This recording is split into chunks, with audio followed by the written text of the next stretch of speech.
Welcome to the movie Lair. Lights low, screens glow, real news in the air. Welcome to the movie Lair. From Marvel to DC, every frame gets shared. Welcome to the movie Lair. No cap, no spin, just cinema flair. If it's film or TV, yeah, you know we there. Welcome to the movie Lair. Welcome to the movie Lair. Welcome to the movie Lair. Welcome to the movie Lair. Yeah. Welcome to the movie Lair. We report the facts and the rumors, just keeping it square. Welcome to the movie Lair. Welcome to the movie Lair. Lights low, screens glow, real news in the air. Welcome to the movie Lair. From Marvel to DC, every frame gets shared. Welcome to the movie Lair. No cap, no spin, just cinema flair. If it's film or TV, yeah, you know we there. Welcome to the movie Lair. Welcome to the Lair. Welcome to the movie Lair. We report the facts and the rumors, just keeping it square. Welcome to the movie Lair. Welcome to the movie Lair. Welcome to the Lair. Welcome to the movie Lair. Welcome to the Lair. Welcome to the movie Lair. Welcome to the Lair.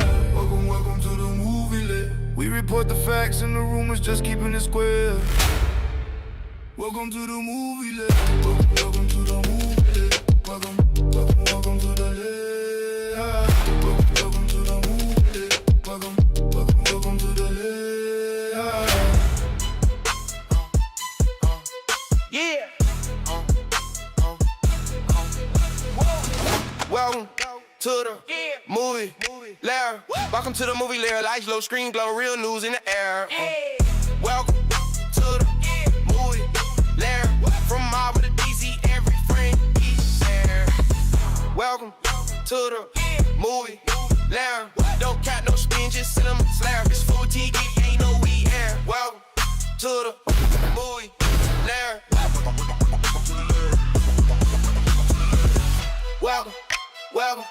Welcome to the Lair. Welcome to the Lair. We report the facts and the rumors, just keeping this square. Welcome to the movie Lair.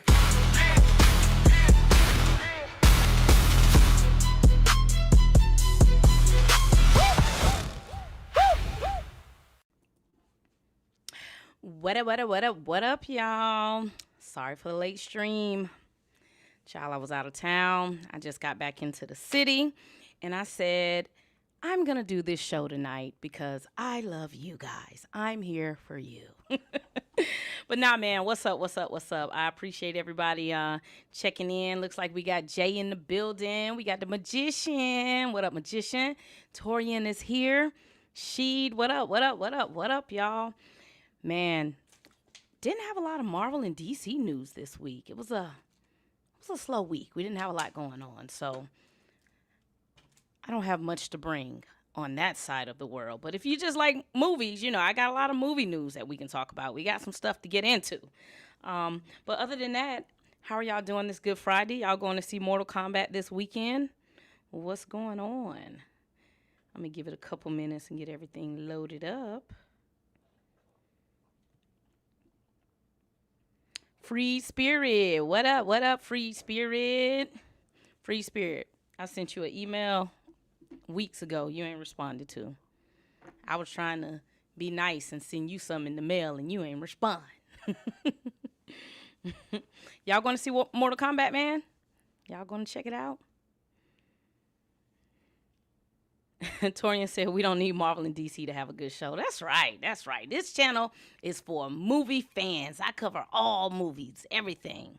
Well, I don't cover everything because I don't talk about Star Wars because I don't know nothing about Star Wars. So I don't talk about stuff I don't know about. I don't get to playing in them waters. I want the Star Wars fans after me. All right. Since it's late, I'm finna get this thing started. I don't want to be here too late and keep y'all up because I actually have quite a few things to get into. So we gonna go ahead and get it started. Torian said his review for Mortal Kombat is going up tomorrow. Magician said he going to see it. She said he traveling this weekend. He gonna try.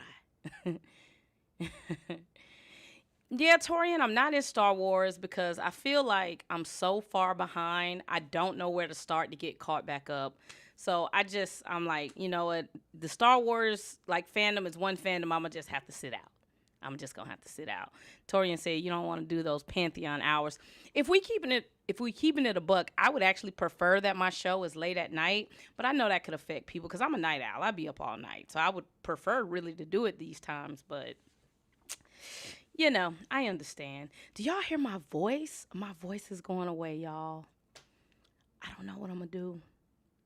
I'm gonna try to make it through the show, but my voice is going away. I don't know what I'm gonna do, y'all. Like, I need my voice. All right, let's get this thing started.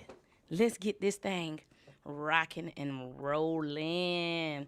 All right, so what up, y'all? Tina here with the movie Lair, and we are on episode 17 of 2026. And like I said, we don't have a lot of comic book news this week. We got a little bit, not a lot. But on this show, we're going to talk about Avatar is being sued. And not Avatar The Last Bender. I'm talking about James Cameron Avatar. Lawsuit coming. There's some potential James Bond castings like floating around in the ether. We're going to talk about that. The Russos changed Spider-Man's backstory, and I saw some people on Twitter, get a little upset about it, plus a lot more. We got a lot of stuff we going to get into. So let me tell y'all the itinerary. Petty Gibbs says you need some tea. What's going on if y'all are kind of new around here, but I told y'all a while ago, like 6 months ago in December, I found out I had tumors in my throat. I got 4 of them. So now they're starting to press on my esophagus. So I go to the doctor Monday, and we got to figure something out. We either gonna have to have surgery and get these bad boys taken out, or I don't know if they can go in and like try to shrink them. But I've been fine before, but this last week, like, it's just starting to kind of mess with my voice a little bit. So we got to get that squared away. But let me show y'all the itinerary. So y'all know what we doing. So y'all can decide if this is the show for you. So we're going to talk about Love and Hip Hop ending. Paramount, they getting into the biopic game. FightLand, there's a new 50 Cent show coming out called FightLand. We're going to talk about that Avatar lawsuit. And is Jacob Elordi the new James Bond? We're going to talk a little bit about Mortal Kombat. I'm not going to get too deep into it because I know some people have not seen it. And then, did y'all see what Melissa Barrera said about Boots Riley? I got thoughts about that. Melissa, girl, let me get my camera right.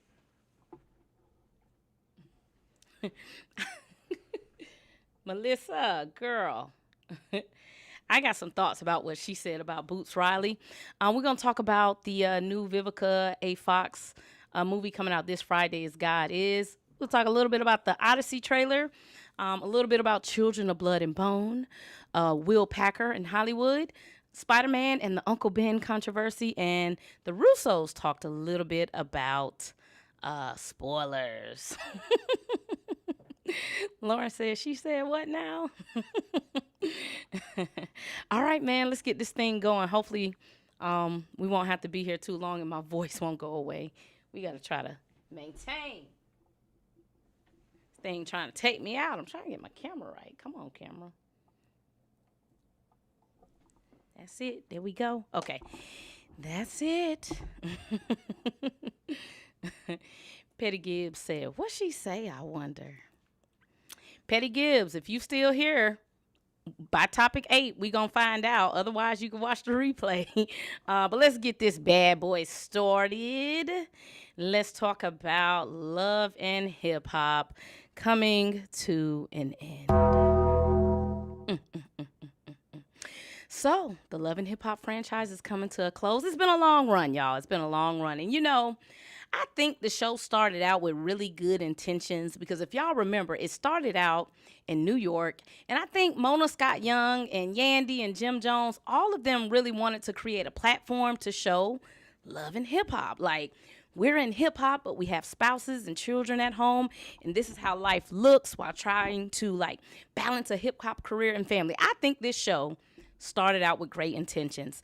And like most TV shows, there has to be some kind of drama inserted. And it seems like it started off with manageable drama, then it just kept escalating and escalating. And by the time you get to Love and Hip Hop Atlanta with Jocelyn and Stevie J, we dealing with all out goddamn brawls. I'm talking about brawls. They fighting. What I will say is this platform was a launching pad for like Cardi B. K. Michelle got a larger spotlight because of the show. I think it helped build Yandy and Rashida and Kurt's portfolio business, plus a lot more people. I know it gets a bad rap for being like ratchet TV, but it didn't start that way. But hey, man, what we can say is it was a time in history.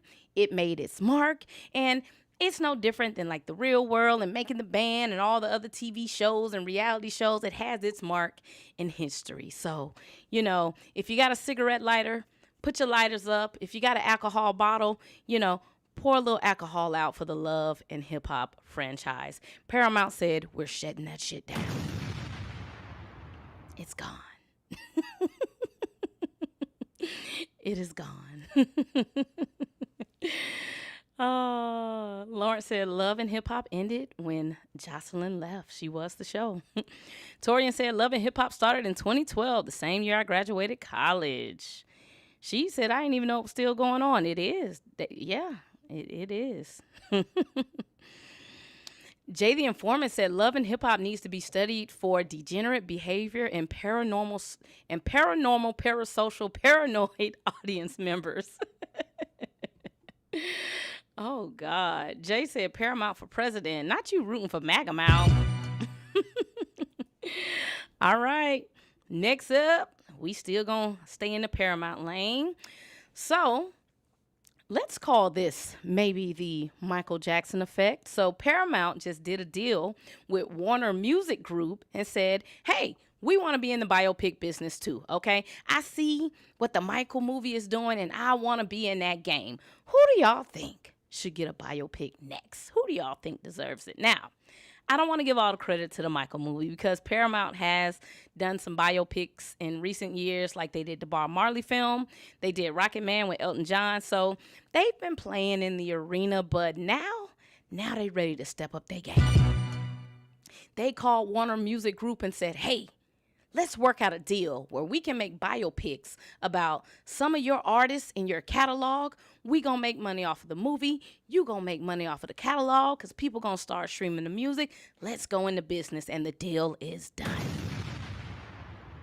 So right now, Paramount has access to artists like Madonna, Bruno Mars, Led Zeppelin, Frank Sinatra, Cardi B, Aretha Franklin, plus more. Anybody could be getting a biopic. Now, no films have been announced at the moment, but this deal just broke a couple days ago, and Paramount said, hey, man, we are ready to get knee deep in the musical biopic business. Yes, we ready to go at it.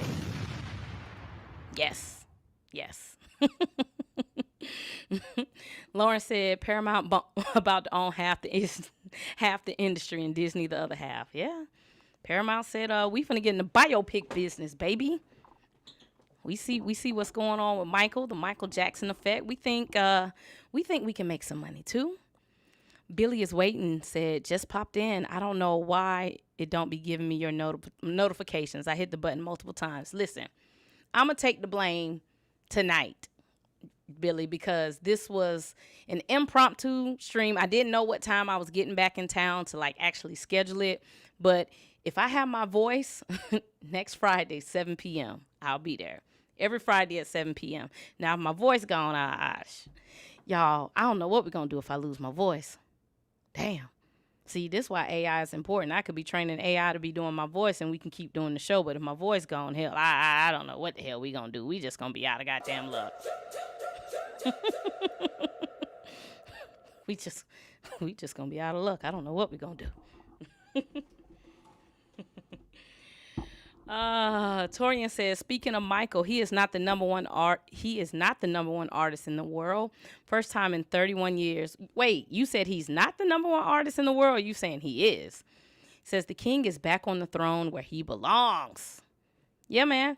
You know what? I did see that Lionsgate wants to release Michael for purchase in a couple weeks. So I think that's going to kind of slow that train down a little bit. I don't know if it's going to hit 1 billion because they're wanting to go ahead and put it on streaming where you can purchase it in like a couple weeks, like early June. That's kind of wild. They're kind of messing up their ticket sales.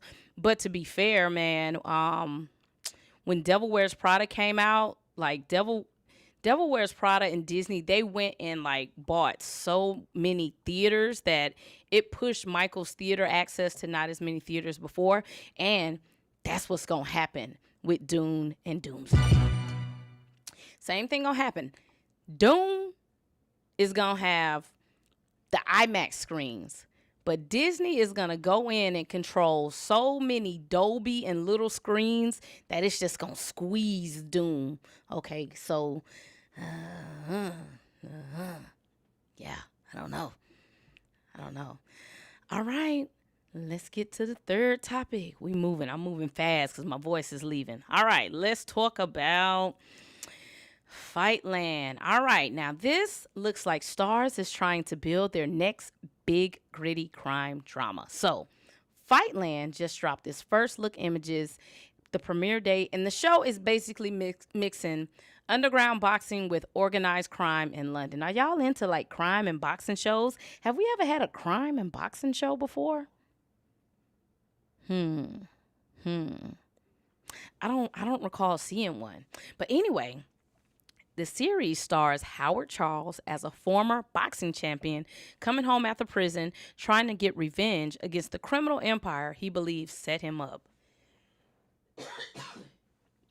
Now, this show is being executive produced by 50 Cent, which honestly explains a lot because Starz and 50, they already know how to make like crime drama audiences lock in, even though 50 Cent did say that he wasn't doing no more goddamn deals with stars, or maybe that was just some marketing ploy he had going on. But I remember he got mad like during like BMF, was it BMF or something? He was like, I ain't doing no more deals with stars no more.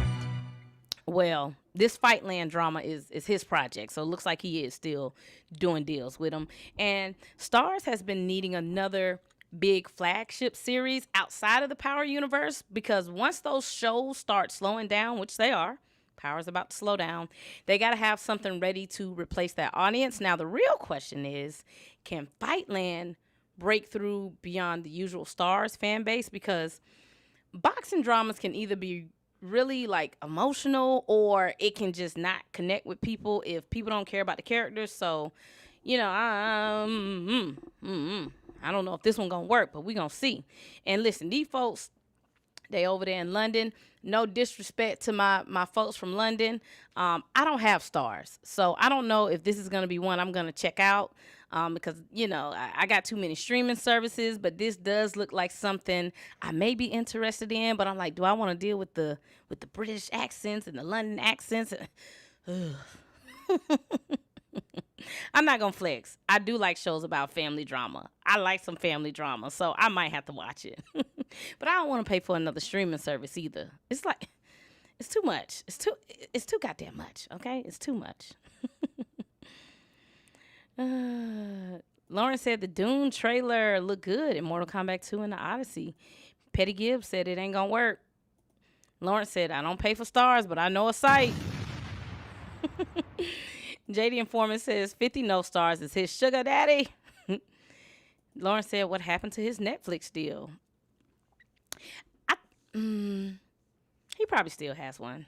The Magician says, not interested really, but it may be good. Torrin said, I may end up leaving my Stars on after Raising Kanan.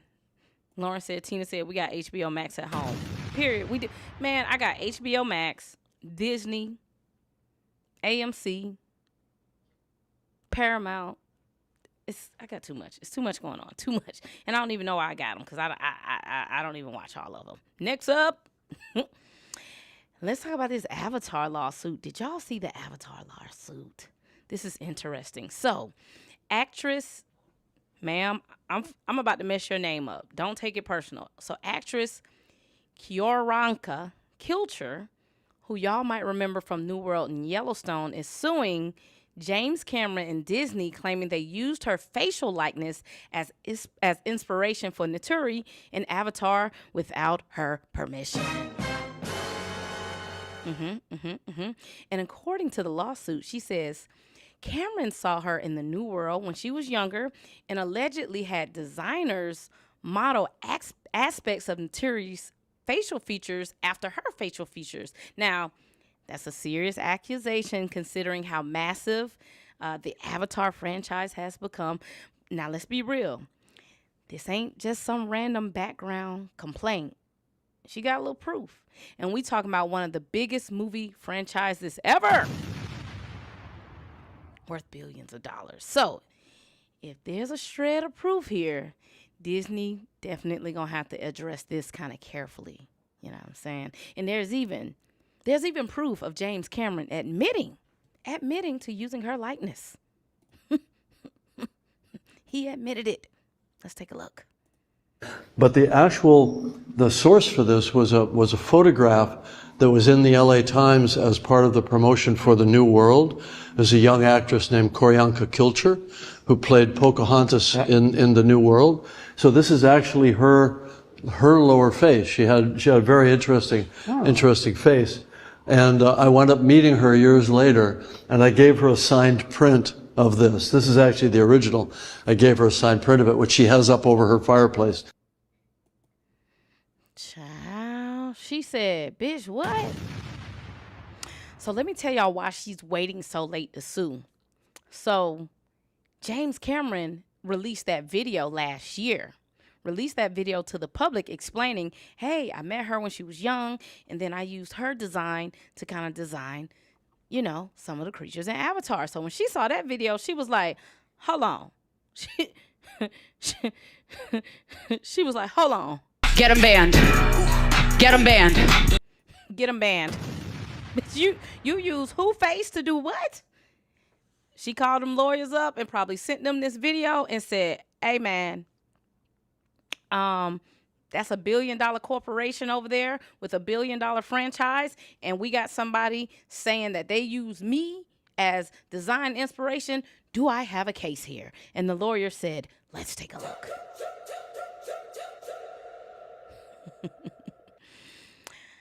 Problem is, baby, as soon as Zoe Saldana put that mocap on, I mean,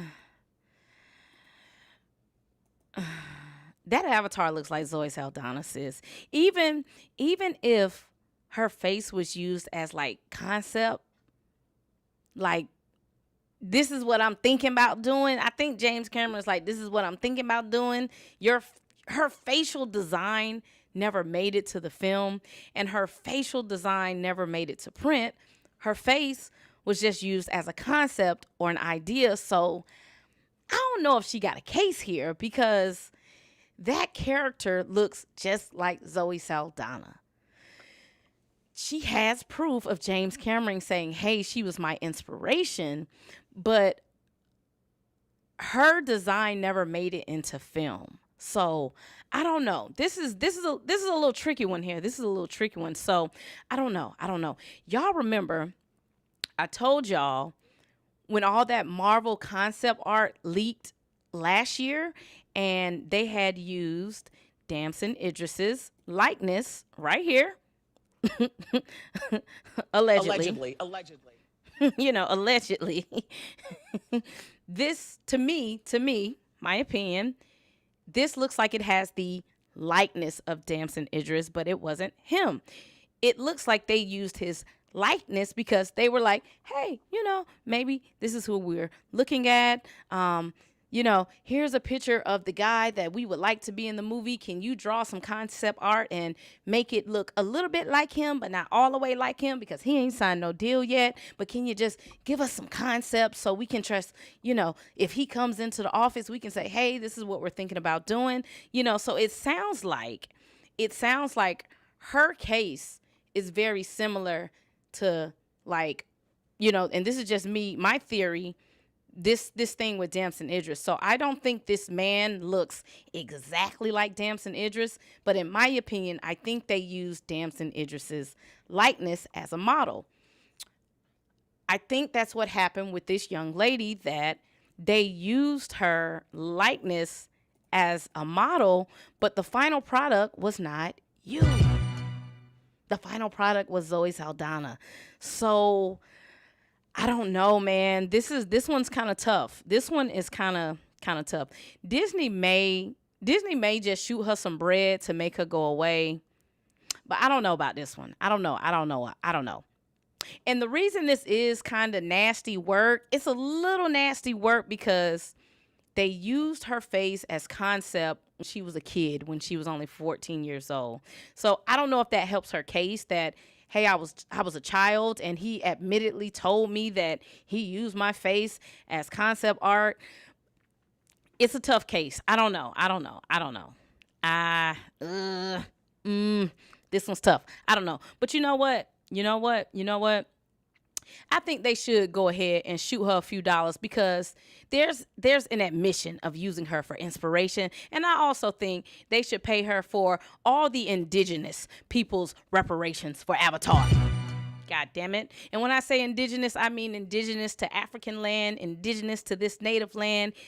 James Cameron and them people has taken culture from other people, made billions of dollars, and cast white actors to play this role. So I changed my mind. Pay her that goddamn money.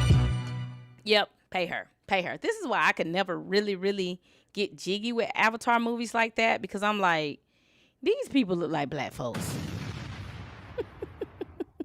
These look like black folks. You know what? Disney, y'all need to pay her. Pay her for all the black people and indigenous people's faces and shit y'all done stole. Pay her. What y'all think? Y'all think they should pay her? Or do y'all think she just reaching a little bit because her face never made it into the final art? Whose side are y'all on? Are y'all on Disney's side or y'all on her side? Y'all let me know. Let's check the comments. Petty Gibbs says, I'm on her side. Billy's Waiting said, this story is crazy. Sophia Stewart said, they stole the Matrix. Yep, we heard that. The Magician said, the thievery.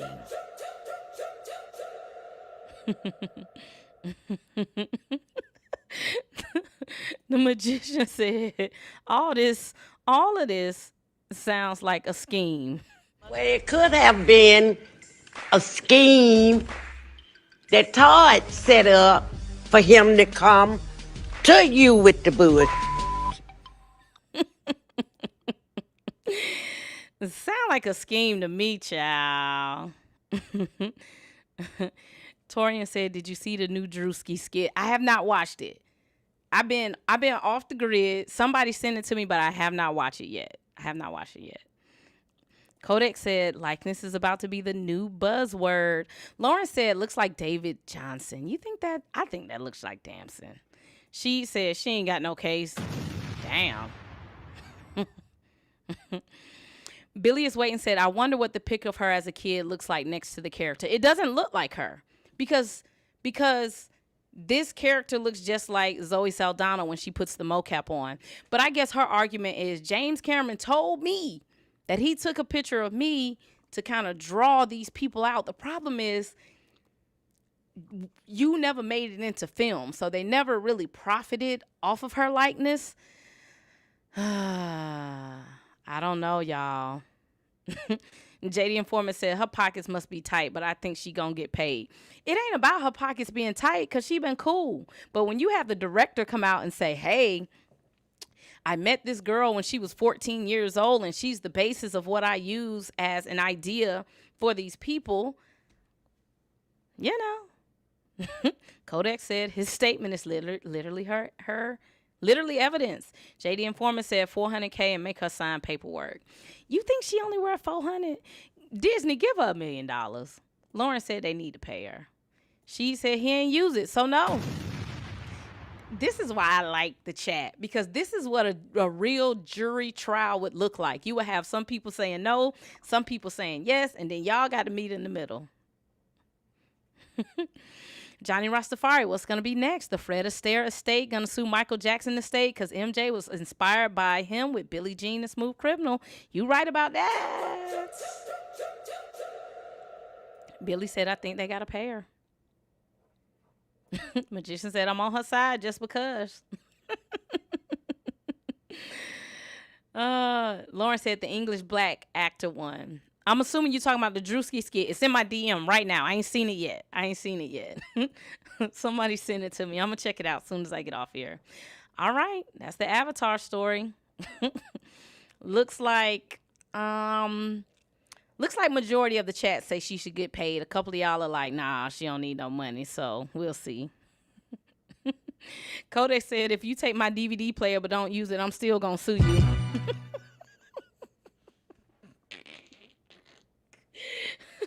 Kodak, you need to be her lawyer, bro. Kodak need to be the lawyer. All right, let's talk about Planet of the Apes. So Max Shakman, the same guy who directed some of the best episodes of Game of Thrones, he also gave us WandaVision, and now Fantastic Four, has officially signed on for a new Planet of the Apes movie. So he's staying in the Disney family because this movie is coming from 20th Century Fox. And no shade. But I think he should have done the X-Men movie. If it was between him and the Thunderbolts director, I think they should have gave it to him, but that's another topic for another day. I like Max Shakman. He's one of my favorite directors. I like his style. So I think he'll do fine with Planet of the Apes if this moves forward. Now, he is stepping into an Apes franchise that's already known for being like emotional and political and philosophical and visually epic. And he can do visually epic. Now, I know some of y'all may say, well, hey, Fantastic Four wasn't all that great. Don't judge him off Fantastic Four. Judge him off of Game of Thrones. Okay? He has done 3 or 4 of the biggest episodes in Game of Thrones history. The man can do it. You know what I'm saying?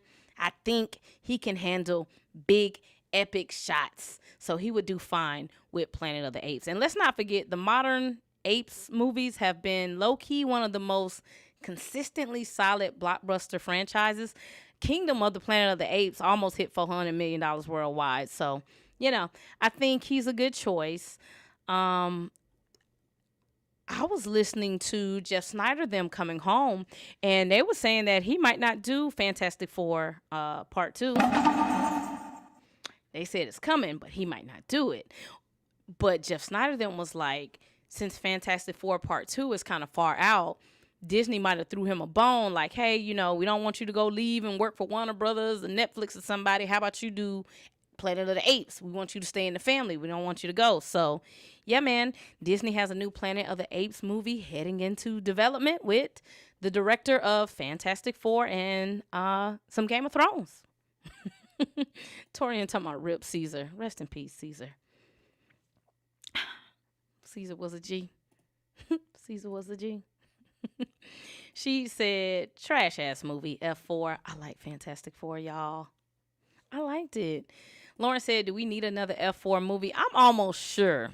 I'm almost sure they didn't sign Pedro Pascal and all of them to a one movie deal.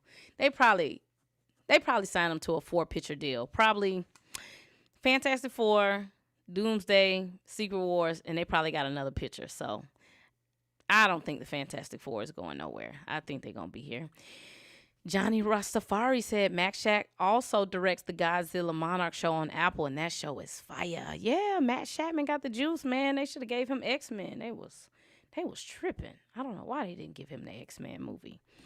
All right, let's talk about James Bond. So, according to World of Real, multiple sources are saying Jacob Elordi is currently in position to become the next 007. He recently played in the Oscar award-winning movie Frankenstein from Netflix. and he's also in Euphoria. And rumors are he could be the next James Bond. Now, I already know some Bond fans are probably yelling at the screen because traditionally, James Bond is supposed to be British and Jacob is Australian. But apparently he's already had meetings with Amazon and MGM and the director. So we're just going to put this in the rumor category for right now because we don't know. Allegedly He met with them folks for James Bond. When I went to CinemaCon, the people at CinemaCon was really upset that they didn't get no James Bond news from Amazon. They was pissed off. What's interesting, though, is Amazon seems to want a younger Bond this time around if they're meeting with somebody like him. Like, maybe they want someone young that they can kind of build a franchise around, you know. So maybe that's why they kind of looking at younger actors. I'm going to be honest, y'all. I don't watch the James Bond movies. I think I may have seen one. So I don't know if this is a good pick or a bad pick, but this is who they talking about for James Bond. So yeah, nothing is confirmed. But if Jacob does land this role, we might be looking at our first Gen Z James Bond. I don't know, y'all.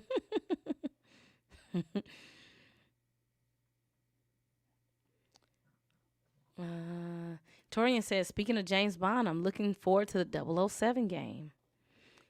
Torian said, I'm not against Jacob as James Bond because he's a damn good actor. He really showed his acting chops in this week's episode of Euphoria.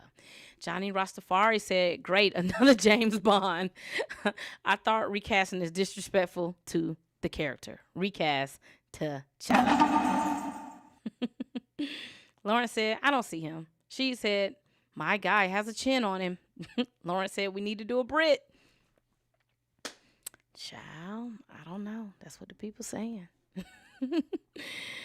All right, let's talk about Mortal Kombat 2. Now, I'm not going to get into any spoilers because I know y'all haven't seen it, but I saw Mortal Kombat 2, and you know what?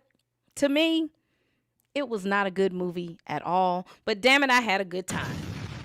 I had a ball with this movie. I accepted early on that this movie was not going to be great, but baby, I went in and I enjoyed them fatalities and them fights. I felt like I was back in the 90s playing the video game.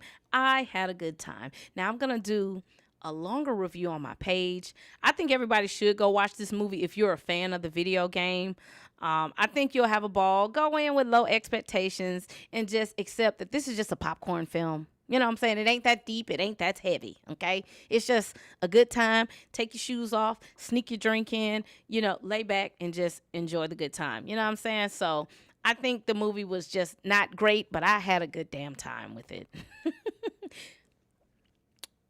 I said years ago, I don't know when that casting was announced for Johnny Cage. I don't know if it was last year or 2 years ago, but I always thought Carl Urban as Johnny Cage was a horrible casting choice, and I still stand today with him being a horrible casting choice. Horrible. Torian said it's definitely a fan flick. Sonic 3 still holds the crown as of now for best video game movie franchise. Yeah, the Sonic movies are good. Lauren said go watch Michael instead. Michael and Mortal Kombat are so different. You can't even really kind of like compare them. Because I think if you're a Mortal Kombat fan, you're gonna love this movie. Like, I had a good time. Nisha says, I'm sorry, Mortal Kombat will always have a special place in my heart. I haven't seen this one yet, but I will always have space in my heart for it. That's how I feel. Like, Mortal Kombat is always going to have a little space in my heart. So I went in and I had a good time. The fatalities were dope. The fight scenes were dope. I liked it. Billy's Waiting said, I didn't like it, but I never played the game. Okay, that's understandable. They made this movie for the fans. It's for the fans. The magician said, yeah, that casting is not it. It is not.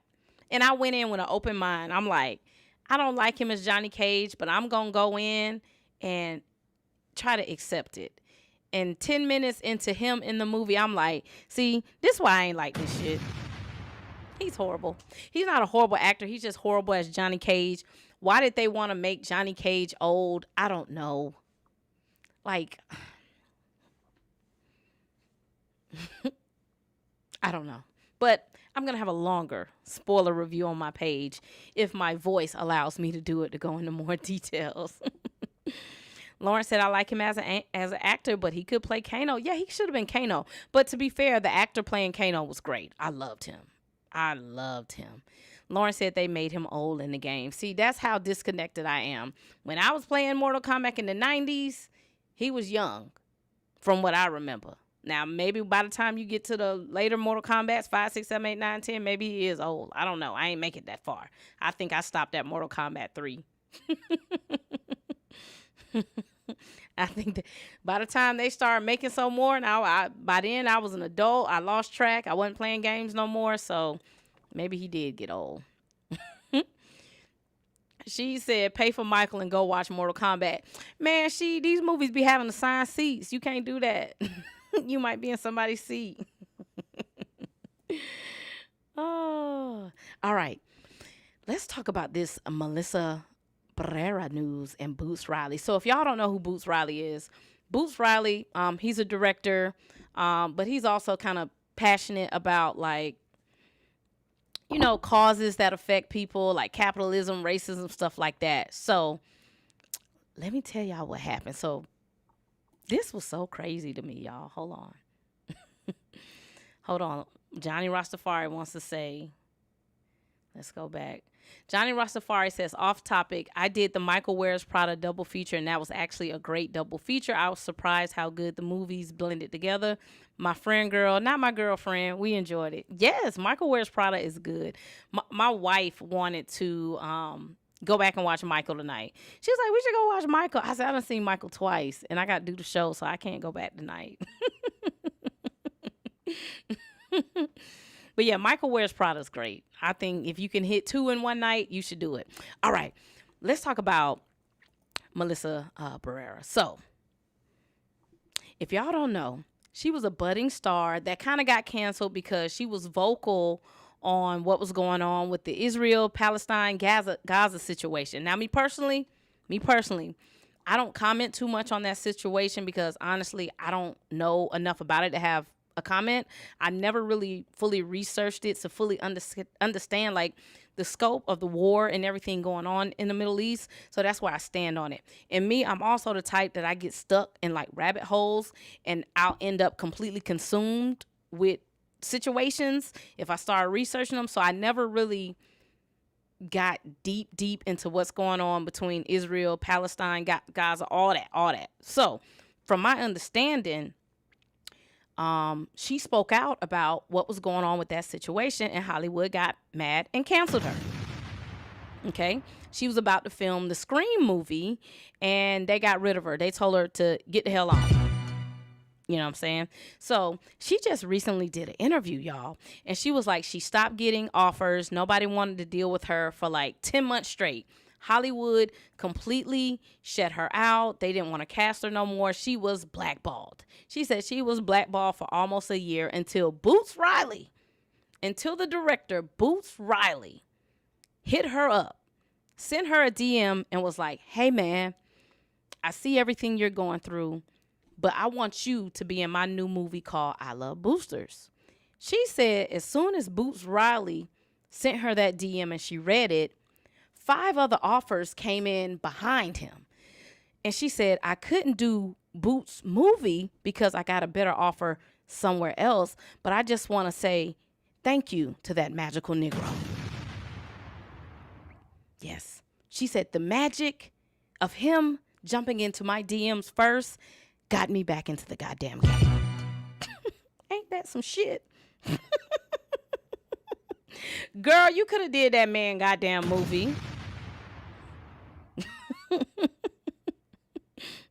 Like, how you gonna say you was blackballed and Boots Riley hit you up, and as soon as he hit you up, offers started flooding in. You looked at his shit, swiped left, and said, thank you, I'm finna go work on them other offers, even though I I feel like you were the reason the offers. She was like, it was like some karma type shit. Like, as soon as he jumped in her inbox, more offers came. And I want to say thank you, Boots. Thank you, Boots.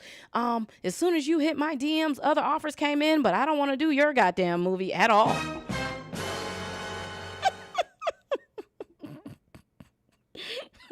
That's kind of crazy.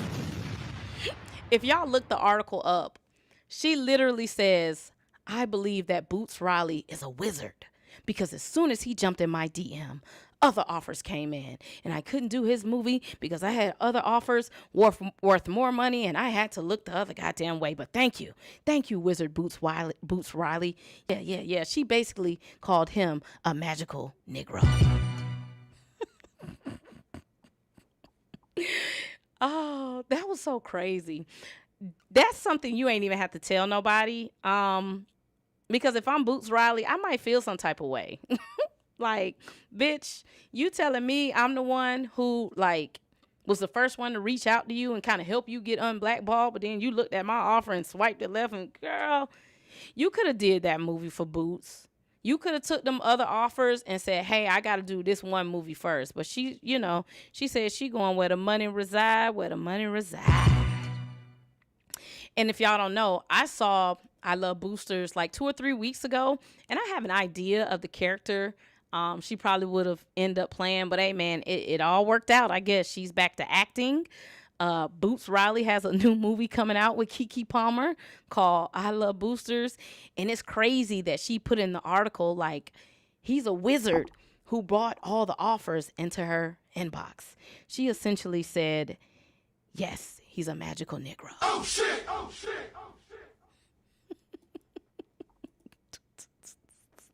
That's wild. Oh, Lauren said, she said, this is ghetto.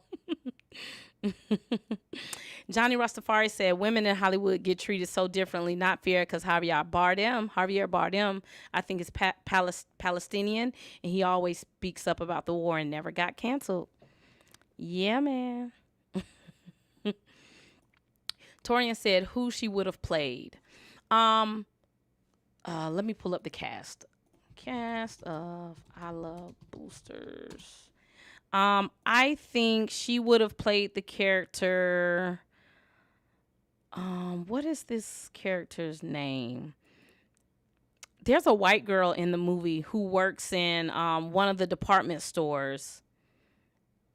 I can't find her on the cast. Is it Hannah Aline? But yeah, if you go and watch I Love Boosters, there's a white girl who works in like one of the stores that Keke Palmer them are trying to rob, and she's kind of like this quirky white girl. I think it could have been her. That's the only person I could think of, because there's really only, from my recollection, when I saw I Love Boosters, there's really only like 2 white girls in the movie, and it's not the main character, which is Demi Moore, so it would have had to be like one of the other girls working in the store. Lauren said, it's given I Know Black. Torian said, well, I guess we will be seeing what these other offers are. One of them was the TV show on Netflix that she did with Simu Liu. What's the name of it? Simu Liu, Netflix. What was it called? What was it called, y'all? The Melissa Barrera. What was the thing she played on? Copenhagen Test. It was the Copenhagen Test. She said she took that over I Love Boosters.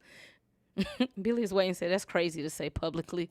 The magician says, the disrespect. Oh.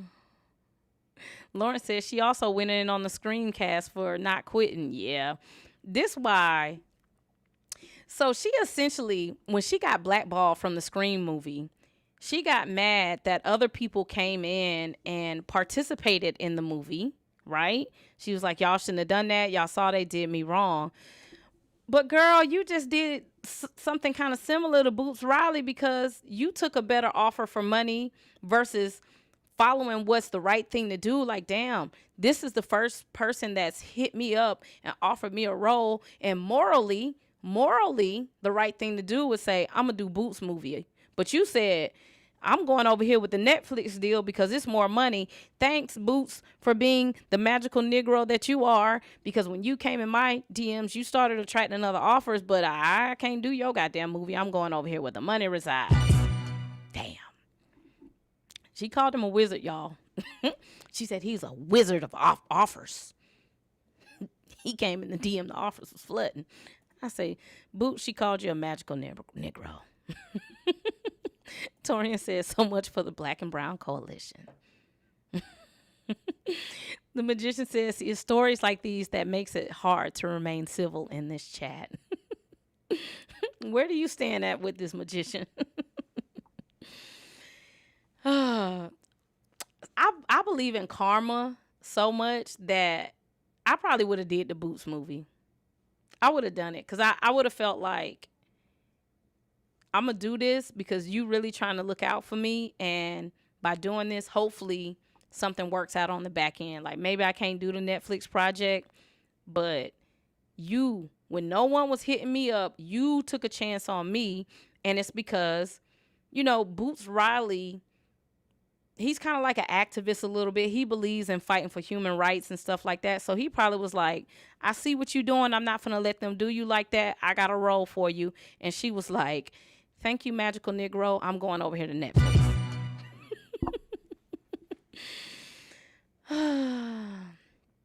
Kodak said, hey, she was keeping it real and she shouted the movie out.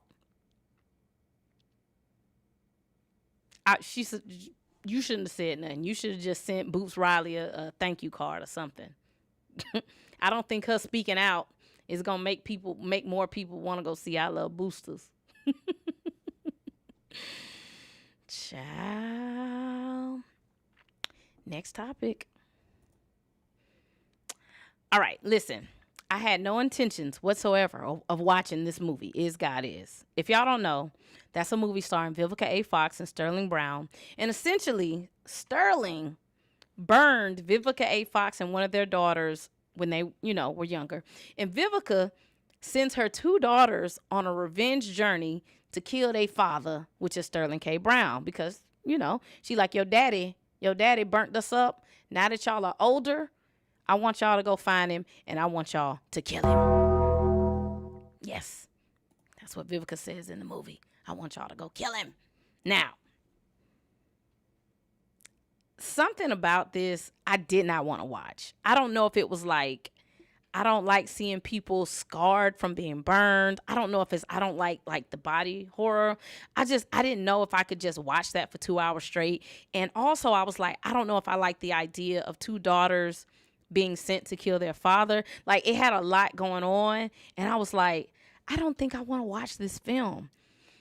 But since there's been early screeners, everybody coming out of this movie is like, yo, this movie is amazing. This is a great movie. And now I'm like, well, damn, now I got to go watch it. Now I got to watch it because y'all done told me it's a good movie.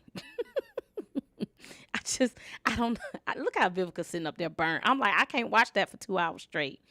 I don't like to see people burnt up. But now I got to go check it out. I done bought my tickets. I'm going to watch it. So I'll let y'all know how it is. Now, Sterling K. Brown recently spoke about the movie and the epidemic of femicide, especially within Black women, which is, Black women, getting murdered by their partners.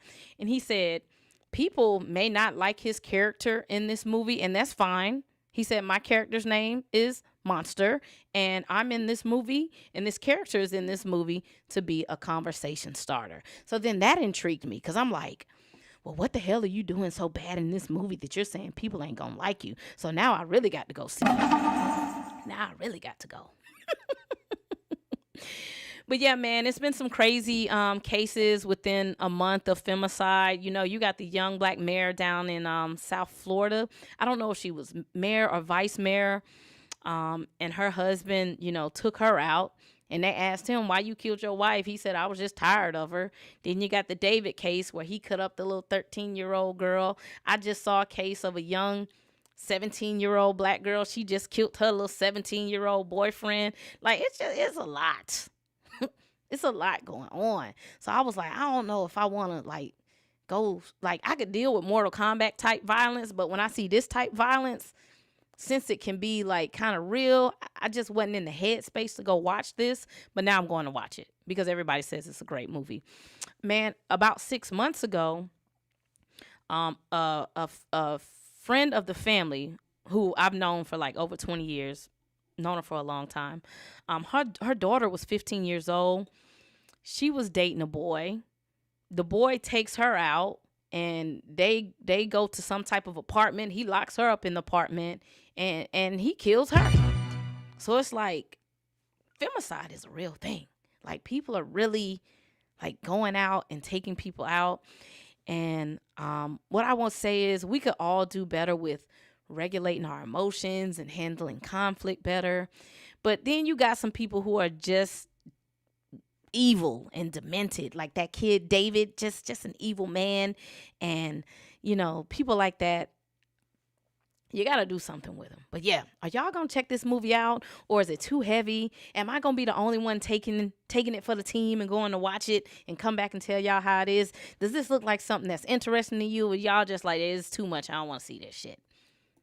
I'm going to watch it. I'm going to take one for the team. JD Informant said, I'm not going to watch that. Lawrence says it's given straight to DVD. The Magician said it's an unhinged plot. I think this is a play. I think this is based off of a play.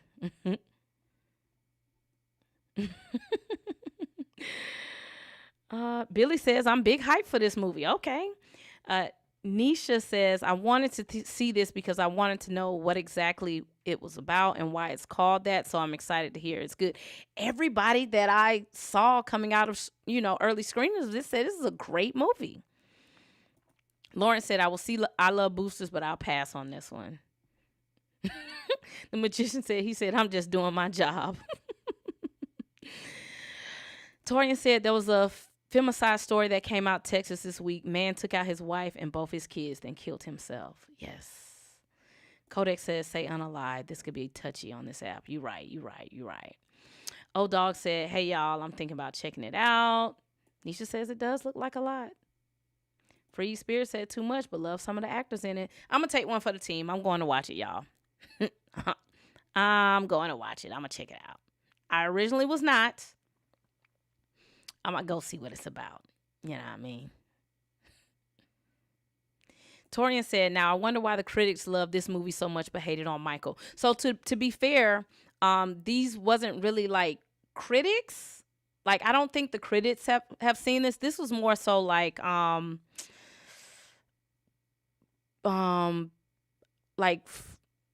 there wasn't necessarily critics. Like, some of them were influencers that I saw that have seen this movie. Let's see if there's a critic score for this yet. Hold on, let's see. The people that I saw talking about it was like people that I know that's worked in the industry. So not necessarily like critics. I've seen some influencers talk about it. I don't know if critics have seen this yet, but I'm going to see if there's a critic score for it. No critic score yet. So yes. There's not a critic score for it. So this was just like people that I know that that have went to screeners and seen this. And then some influencers I saw. Lauren said Queen and Slim gave me this. Yeah, it does feel like Queen and Slim. But I know people ain't like Queen and Slim, but I kind of like Queen and Slim a little bit. I wasn't totally against it.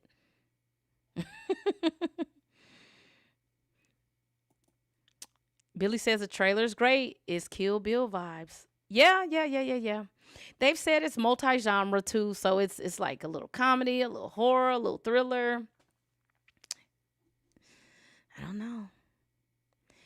Billy is waiting, said all the characters get title cards, plus they use Beyonce in the trailer, so I know they on some shit. Now, that's what I will say. I said, listen, Beyonce don't clear her music for everything. So I wonder what's in this film that Beyonce cleared Yaya for. Beyonce is very hands-on with her catalog. And then, some of my folks started coming out, and they was like, this is a good movie. You need to go watch this movie, Tina. And I was like, I don't want to go watch it. I don't really want to see it. It's like, it's good. So people talked me into it. I told them not to tell me nothing about it. So I'm going to go watch it. And if you're going to go watch I Love Boosters, avoid all spoilers too. because that's a wacky ride. You don't want to be spoiled with nothing with I Love Boosters. The magician said, I love Queen and Slim. Magician, I loved it too. And then I realized the public hated it. I was like, oh, y'all didn't like it? Like, don't get me wrong.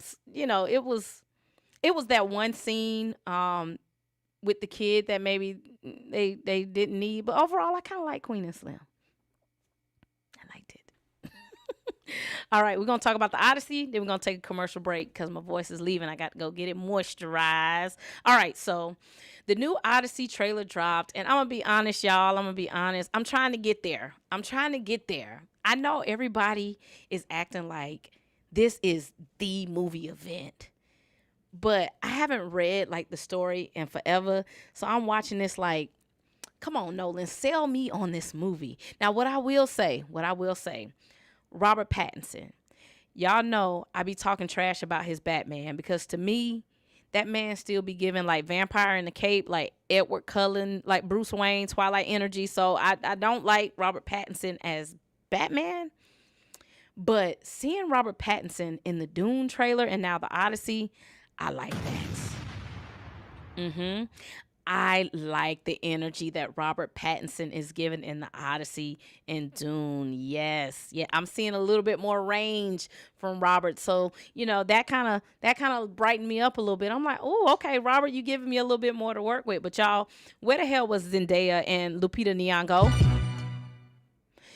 Don't be shady. Y'all, who's doing this movie? Warner Brothers, Universal, who's doing this movie? Universal. Don't be hiding Lupita because y'all scared of the backlash from the casting discourse. Put her in the trailer and goddamn it, stand on it.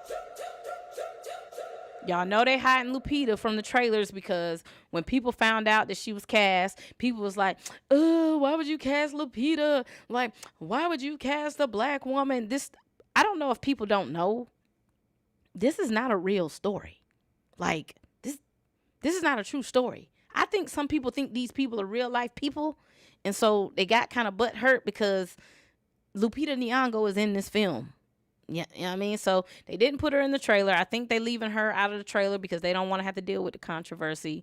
But y'all could at least put goddamn Zendaya in it. God damn. Don't nobody really be getting mad about Zendaya. You know what I'm saying?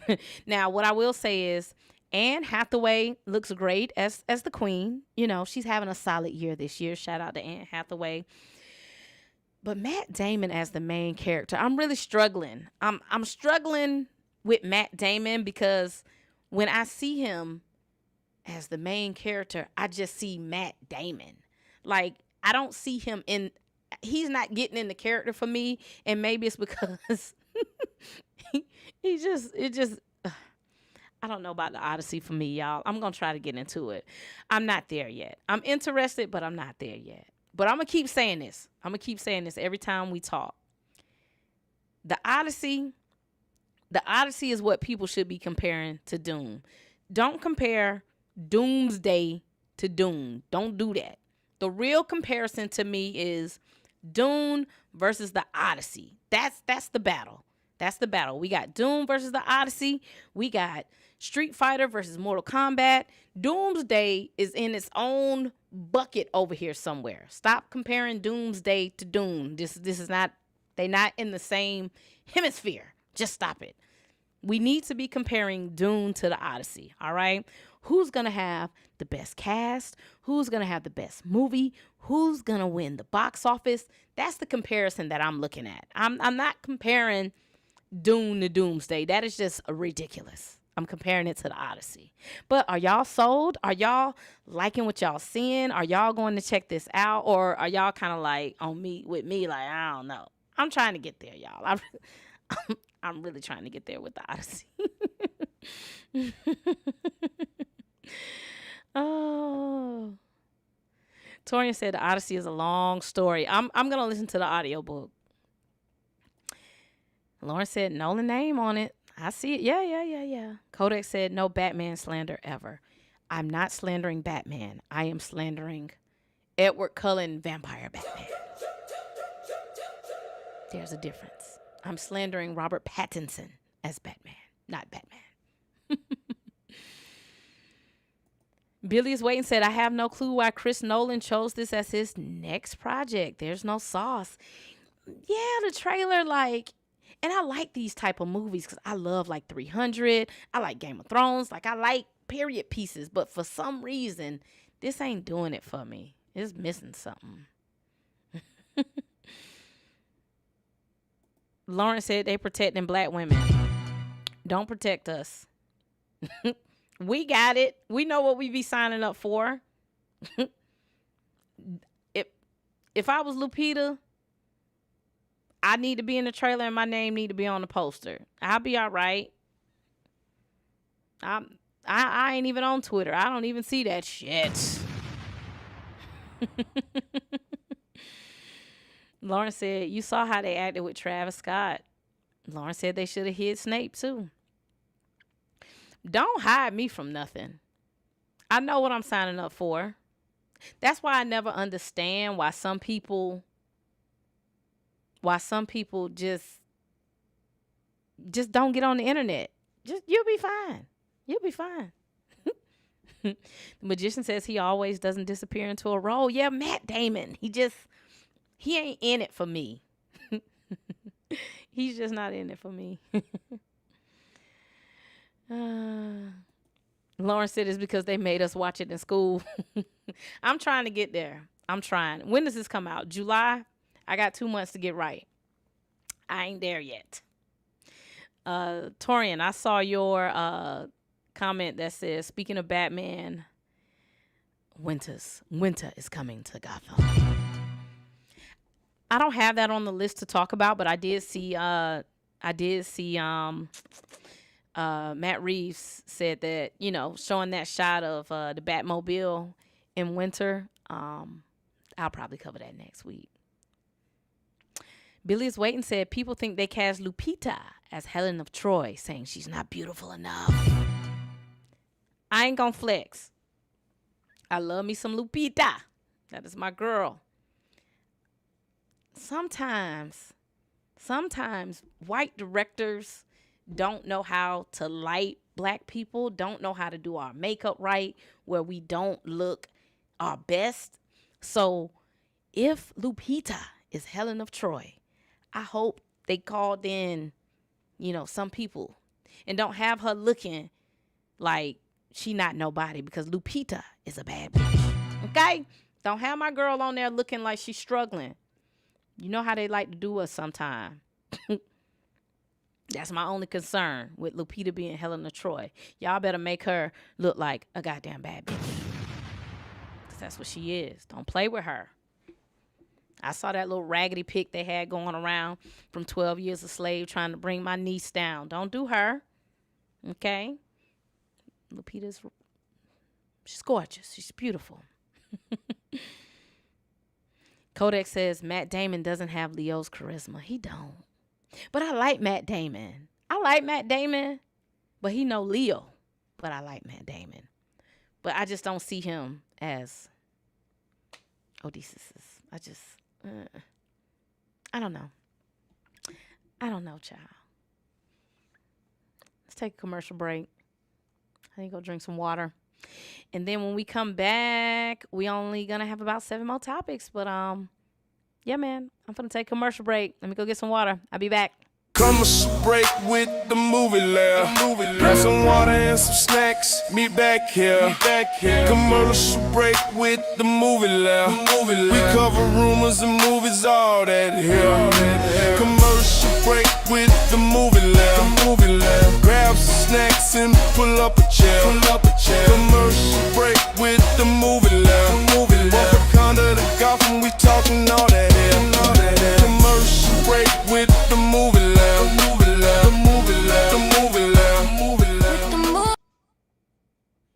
Commercial break with the movie Lair. Grab some water and some snacks. Meet back here. Commercial break with the movie Lair. We cover rumors and movies, all that here. Commercial break with the movie. Commercial break with the movie Lair. Grab some water and some snacks, meet back here. Commercial break with the movie Lair. We cover rumors and movies, all that here. Commercial break with the movie Lair. Grab some snacks and pull up a chair. Commercial break with the movie Lair. Wakanda to Gotham, we talking all that here. Commercial break with the movie Lair. The movie Lair. Grab some water and some snacks. Meet back here. Commercial break with the movie Lair. We cover rumors and movies all day here. Commercial break with the movie Lair. Grab some snacks and pull up a chair. Commercial break with the movie Lair. From Wakanda to Gotham, we talking all day here. Commercial break with the movie Lair.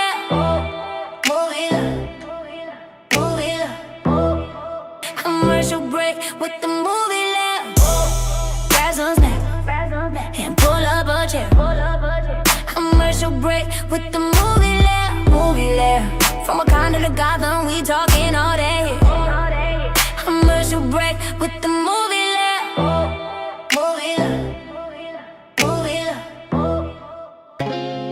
Commercial break with the movie Lair. Grab some water and some snacks. Meet back here. Commercial break with the movie Lair. We cover rumors and movies, all that here. Commercial break with the movie Lair. From Wakanda to Gotham, we cover all that here. Commercial break with the movie. Grab some popcorn and snacks. Pull up a chair. Commercial break with the movie Lair. The movie Lair. Cover rumors and movies, all that here. We cover rumors and movies, all that here. Commercial break with the movie Lair. From Wakanda to Gotham, we talking all that here. Commercial break with the movie Lair.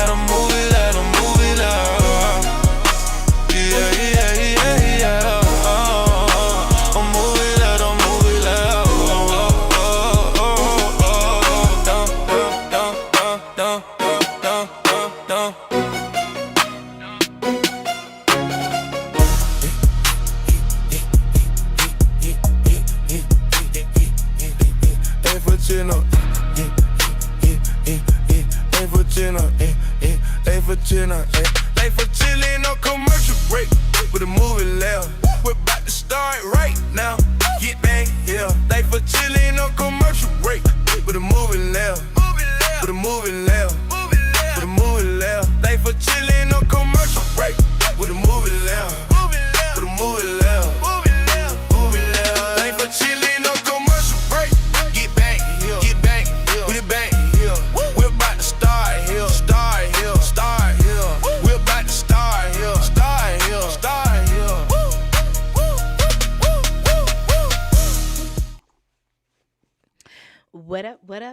What up, y'all? All right. Let's see what we got. Last remaining topics. Oh, we went kind of fast. Oh, dang. So we really only have like 4 more topics. We're going to talk a little bit about Children of Blood and Bone. Will Packer versus Hollywood. He's a director.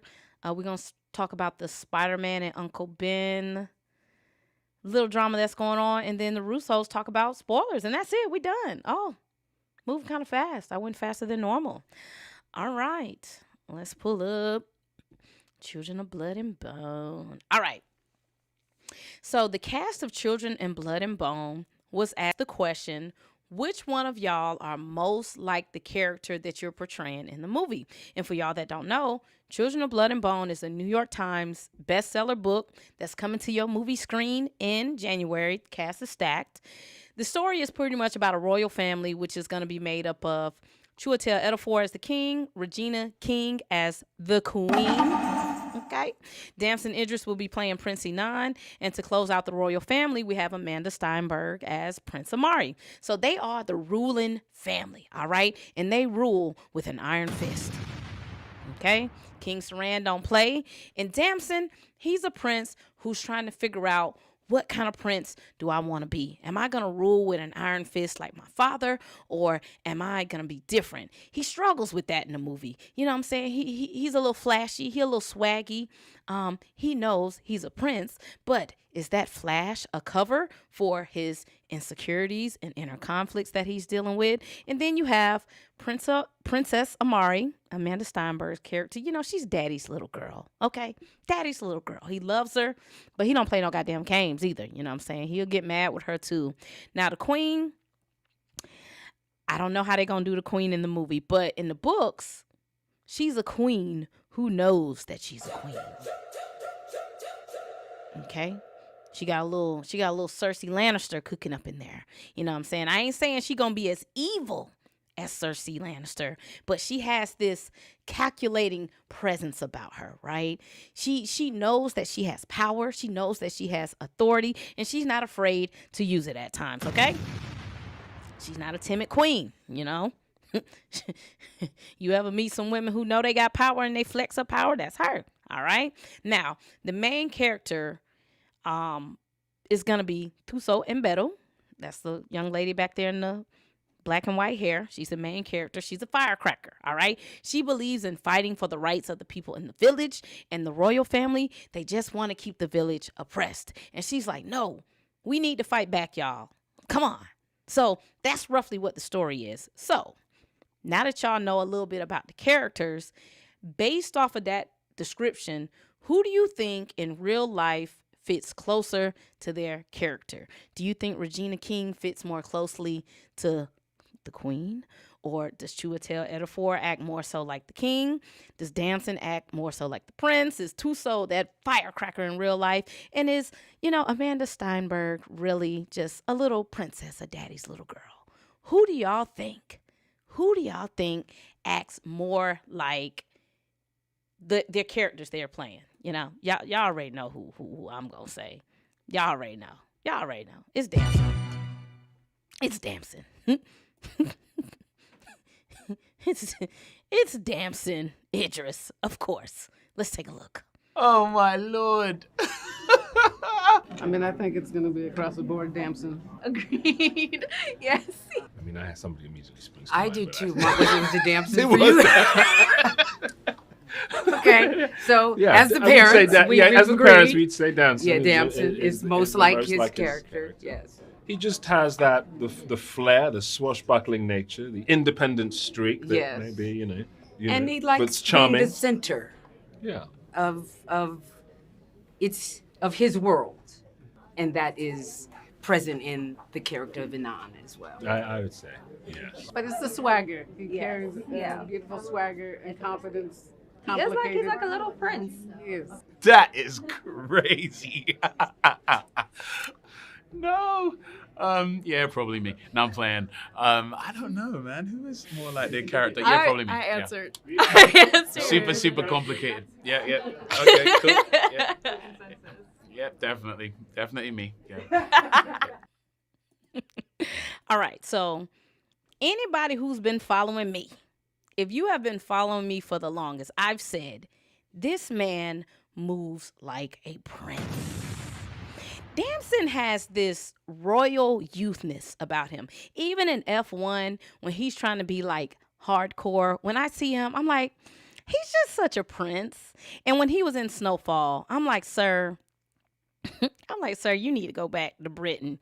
You need to be a prince somewhere in a castle. You don't need to be over here building nothing brick by brick. You don't mean that shit? The fuck I don't. I built this shit. Me. Brick by brick. And I'll be damned if I let you tear it down just because you don't like the way another nigga talk. He don't even say the N word right. You need to be over in a castle in Britain somewhere. His N word got too much tea and crumpets crumpets mixed into it. He ain't got enough pig feet and collard green and hot sauce mixed into his N-word. He can't even say the N-word right. Listen to it. You don't mean that shit? The fuck I don't. I built this shit. Me. Brick by brick. And I'll be damned if I let you tear it down just because you don't like the way another nigga talk.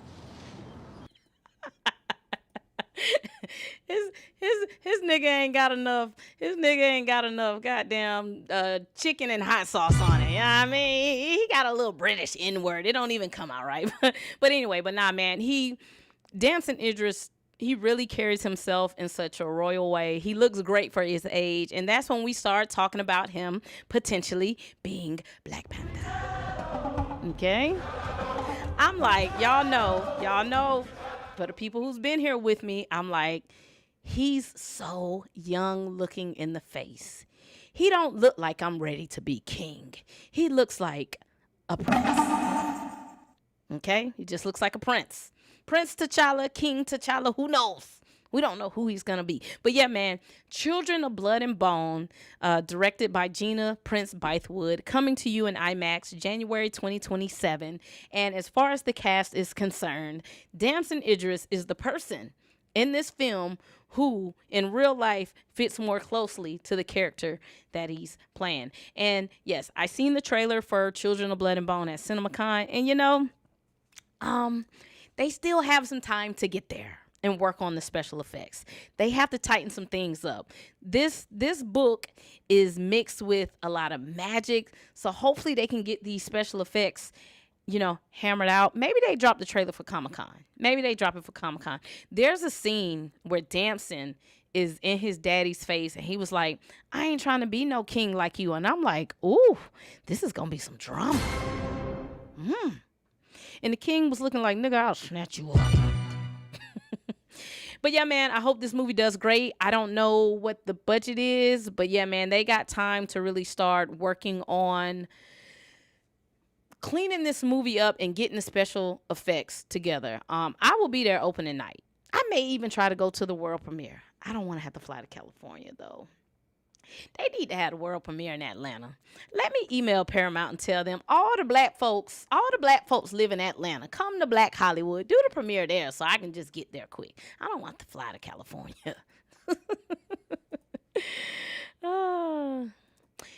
Lauren said, did you say the trailer looked rough or was that someone else? That was me. I was like, you know, that was me. Codex said Regina King. Codex, I don't think you know Regina King in real life. Regina King has never acted like an authoritarian type queen. She's always just been a sweetheart. Lauren said it's always Damson. They said the Drewski skit is hilarious. I got to check it out. I got to watch it. I should have watched it on a commercial break. Nisha said I was going to say him too. Billy is waiting says this cast is fine as fuck. Regina looks amazing. She does. And you know what? I don't know if y'all know it, but Regina King lost her son about 2 or 3 years ago. Her son took himself out, and she took a break from acting for a while. And I was like, damn, man, being an actor, you're supposed to just like cut it off. But I just always think like, I wonder how she felt coming on to set with Damson Idris being her son. You know what I'm saying? Like after losing your son, and then, you know, you got to, and it bothered her a lot. Like she talked about how losing her son, like, really affected her. And so I always thought, like, I wonder if the character that she's playing, how much of her real life is going to fall into that character and how she feels about Damson Idris as a son. So, yeah. The magician said, brick by brick. Billy, it did. His N-word had too much tea and crumpets mixed in on it. Like, nigga. Oh, Jesus. Oh, man. The magician said, yeah, Prince Panther. He looks like a prince, y'all. Be careful what you wish for. Everybody's saying Damson, Damson, Damson. Be careful. He don't look like no king. And that's no disrespect to you, Damson. You just look like a very nice young prince. Torian said, you and Chill seeing this movie together, Tina. I don't think I'll ever see a movie with Chill. Chill don't want nobody to know where he live at. Chill act like he's a CIA agent. Chill act like he worked for S.H.I.E.L.D. You know, I told all y'all, I said we all should pick somewhere and meet in the middle, and we should all go and watch Doomsday and all come out and do one big, huge podcast in person. And Chill was like, Chill. Lauren said, will it pass the Amanda Steinberg curse? I don't know.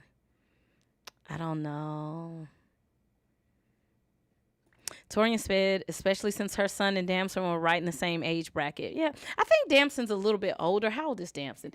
Damson, Idris, age 34. Yeah, Damson's a little tad bit older. But yeah, man, that was the consensus that everybody thinks that Damson Idris in real life acts more so like his character in the movie. And yeah, there is a scene in the movie where he's riding a panther. It's a big ass panther. If I remember correctly, the panther is not black, but him and his homeboys, they jump on them goddamn panthers and they go into war. Boom. I was like, get it, Damson. Get it, Prince. Get it, Prince. Lauren said Tina would need to fly to Toronto. Yeah, I have to go to like a comic shop and be like, Chill. This is where I had to find you at. I ain't gonna do all that. All right, what's the next topic we got? Will Packer. All right. Y'all bear with me. This Will Packer story is going to tie into Jonathan Majors, all right? It's going to be a long way getting there, but y'all just bear with me. Let's talk about Will Packer. So, director-producer Will Packer was on The Pivot. That's a podcast. And I wanted y'all to check this clip out because it relates to a frequent conversation we sometimes have on this channel. So if y'all don't know who Will Packer is, he's a director, he's a producer. He's done Stomp the Yard, Takers, Think Like a Man, Girls Trip, Ride Along, list goes on and on and on and on. Will Packer's dope. If you ever see Will Packer in real life and he's out and about, he will talk to you. Will Packer is a nice guy. But how all of this relates is, like I said, he did a podcast over at The Pivot. Shout out to the people at The Pivot. They over there killing it. I like their show. And he talked about how he developed a good relationship with Idris Elba. He's done a lot of movies with Idris Elba and Kevin Hart. You know, and sometimes y'all be shady and y'all be like, Ryan Coogler always worked with Michael B. Jordan. Michael B. Jordan is Ryan Coogler's muse. Well, Will Packer is always working with Kevin Hart or Idris Elba. Those are his muses. Okay? He's probably made his most money ever with Kevin Hart. All right? He works a lot with Kevin Hart. But anyway, he talked about how him and Idris Elba started getting a closer working relationship after they did Takers, and he wanted to do the movie Obsessed. So he pitches his movie to the studios, and he was like, hey, I got this movie with Idris Elba. He's being stalked by this crazy white girl. And studios are like, yes, let's do it. Yes, we got Idris, let's do this. And this was around the time that Idris Elba was really getting into his bag. You know what I'm saying? Idris was on the rise. So the studios saw Idris Elba, and he was the prize. And they was like, yes, Will Packer, you got Idris Elba. You can do any goddamn movie you want to do. Goddamn right. And Will Packer was like, yeah, but I don't know who's going to be his wife yet. Because if y'all don't know what the movie Obsessed is about, if y'all have never seen it, Idris Elba is married to Beyonce in the movie, and then there's a white girl in the movie who's stalking Idris Elba. She's essentially obsessed with him. So he pitches this movie to the studios, and the studios is like, yes, you got Idris Elba. We'll do it. How much money do you need? Let's do it. And so Will Packer was just having like a casual conversation. He was like, oh yeah, I got Idris Elba. It's nothing. He's in the bag. He was like, I don't know who's going to be his wife. We haven't decided on who his wife is going to be. And the executive is like, we don't give a damn about the wife. You got Idris Elba. We don't care. You can go find somebody off the street to be his wife. Idris Elba is the star. And he was like, yeah, man. I sent the script to Beyonce, but she passed. And the executive said, hold up. You sent the script to Beyonce? And he was like, yeah, I sent the script to Beyonce and she passed on it. And they said, hold up, go get Beyonce. And he was like, but she don't want to do it. Y'all just said y'all don't care who the wife is. Idris Elba is the prize. And they was like, your movie not getting made if you don't go get Beyonce. Crazy.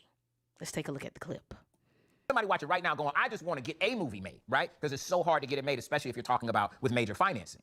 I also have been in that position where I have not been able to get the movie made. So that is, now you got to come past that. You got to overcome that. Yeah, sure, absolutely. There's certain projects, I'll walk in, like I told the Beyonce story, that movie, they liked the idea of the movie and they said, it doesn't matter who's in it. It's not about the cast. And I had just done a movie with Idris. And so I had Idris and then we were just looking for his wife to play it. And I heard through her agent that I knew that Beyonce was looking to do like a thriller. And I was like, oh, that would be fun, right? The studio's already said, we're making a movie. We already got Idris, like, we'll figure out who the actor's gonna be. Beyonce's like, oh, I'd like to do a thriller. I'm like, you know what? Let me just send it to B, just to see, right? Send it, she passed, okay, cool. I went back to the studio. Okay, let's talk about this movie and who we gonna, they said, da. We heard you send it to Beyonce. I said, yeah, I did, but she said, no, they said, we gonna need Beyonce. I said, I'm sorry, what? They changed up on you in the middle. What?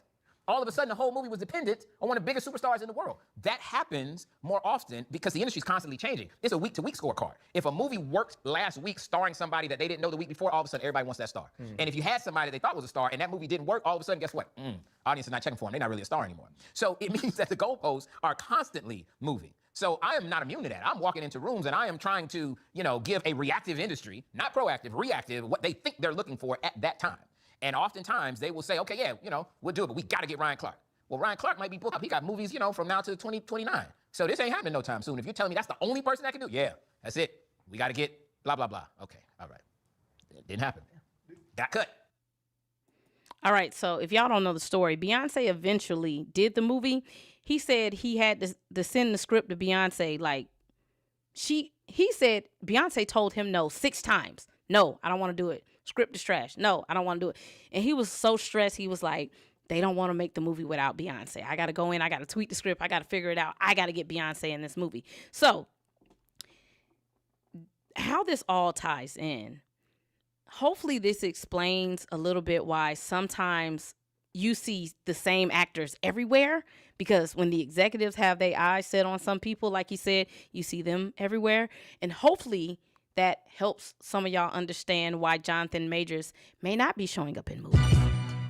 Because like I said, it may not be that these black directors a la Ryan Coogler, Tyler Perry, Will Packer, Issa Rae, we can't 100% say black Hollywood turned their backs on him. They could very well be trying to get movies made with him in it, and the executives may be like, no, go get this person.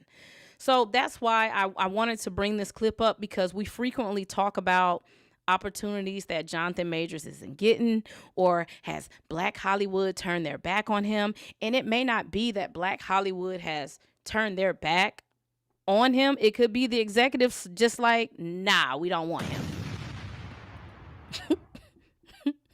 And that's why I wish S. Jaddix was here. He's not here, but y'all know sometimes he be in the chat and he was like, oh, why they ain't getting Jonathan Majors in the movie? Well, this is an example of what I've been trying to explain. Like, you can want to have this person in the movie, but if the executives are like, no, we don't give a damn, go get so-and-so, you got to do what them executives say, because that's who's going to distribute the movie.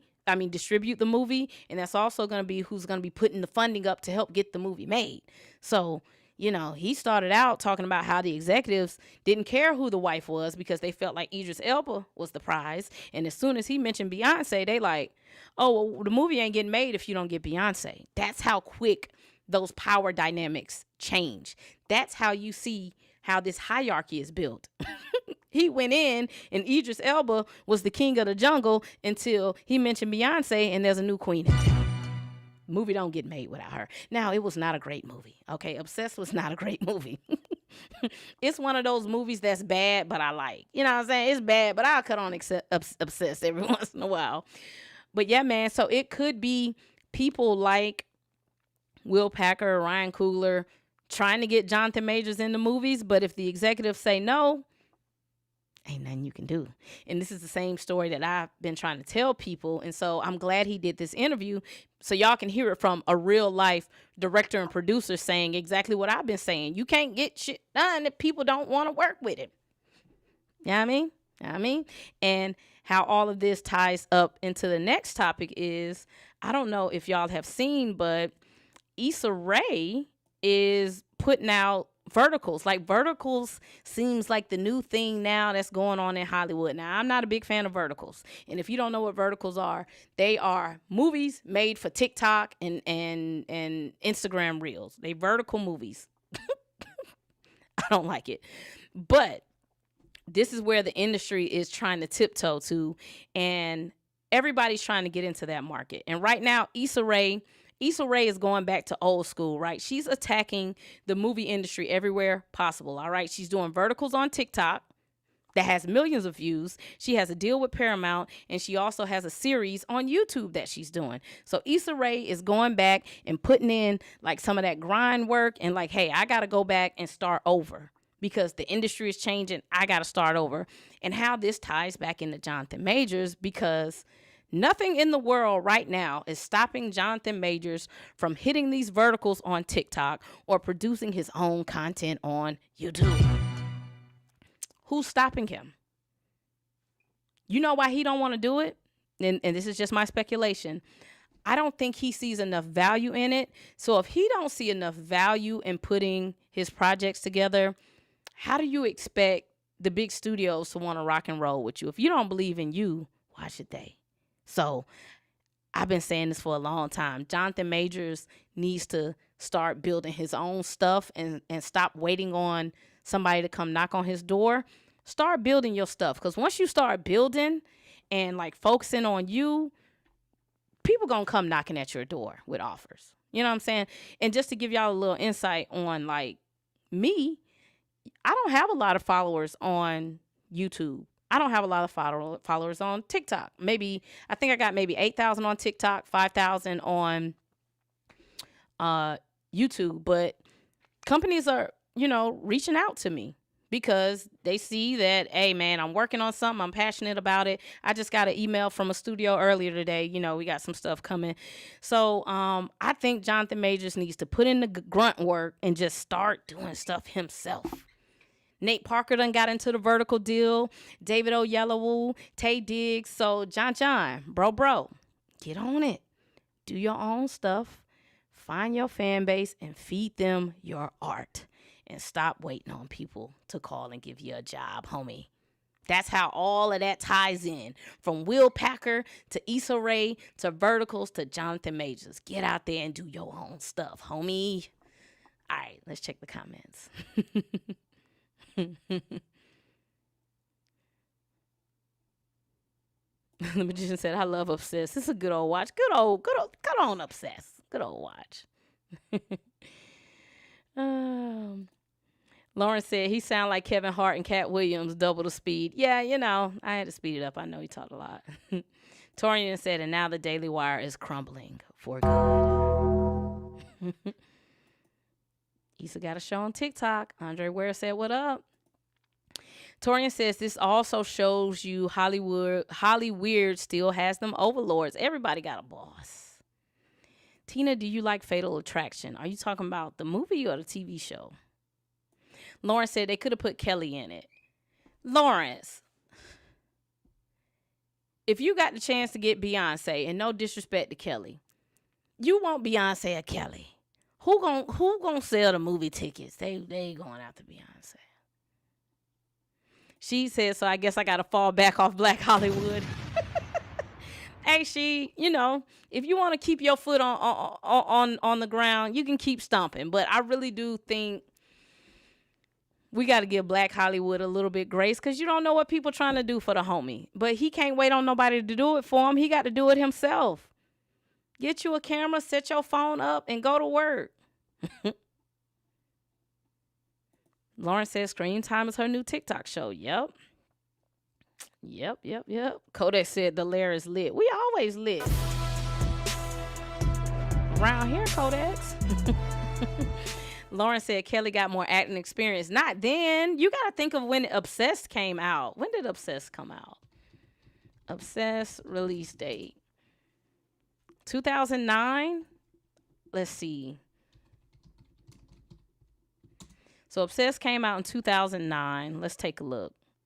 By 2009, Beyonce had done Dreamgirls, Cadillac Records. Like, she was just coming off Cadillac Records. So they gonna want Beyonce. She had done Dreamgirls, Fighting Temptations, Pink Panther.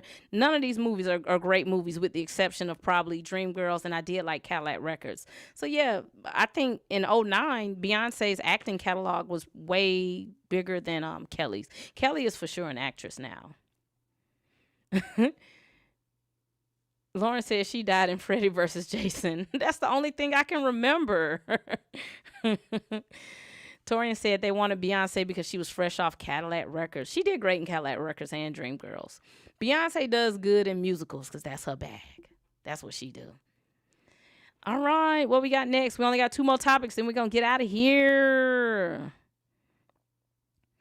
Oh, let's go back. Free Spirit said Jonathan Majors should get on with Tyler. He got the body for it. So he got the body for it. It's still the same thing, no? Tyler Perry still got to take this movie to Paramount, Netflix, or Amazon, and they might say, we'll do it, but we don't want him in it. So that's why I said, this is why I believe he should just do his own stuff. Do your own stuff, brother. Don't be waiting on nobody. Get it out the mud. I couldn't have no fine wife who's an actress. Baby, we'll be doing movies at home all the time. I was like, Megan, set the camera up. We want to do a comedy today? We're going to do a drama? All right. Let's talk about Spider-Man. Spider-Man. Dun, dun, dun, dun, dun, dun.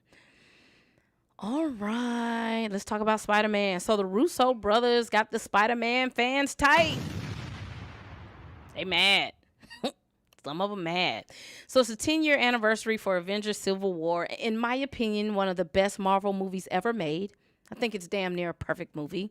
So this was the first MCU movie that we got Spider-Man in. It was his introduction, and people were hyped. Spidey is in the MCU. We was happy.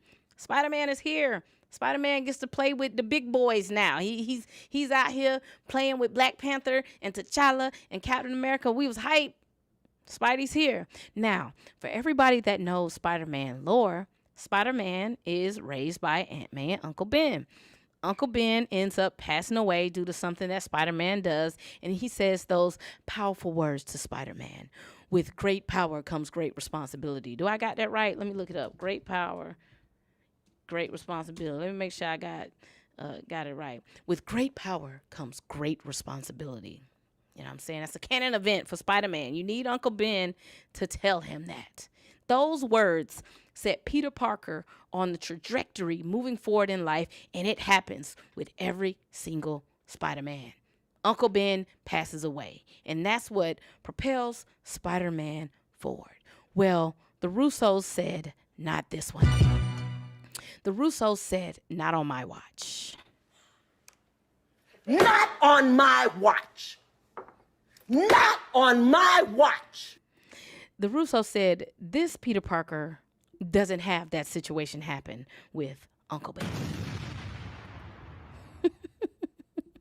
They said this version of Spider-Man did not have that heavy burden coming in to Civil War. Let's take a look.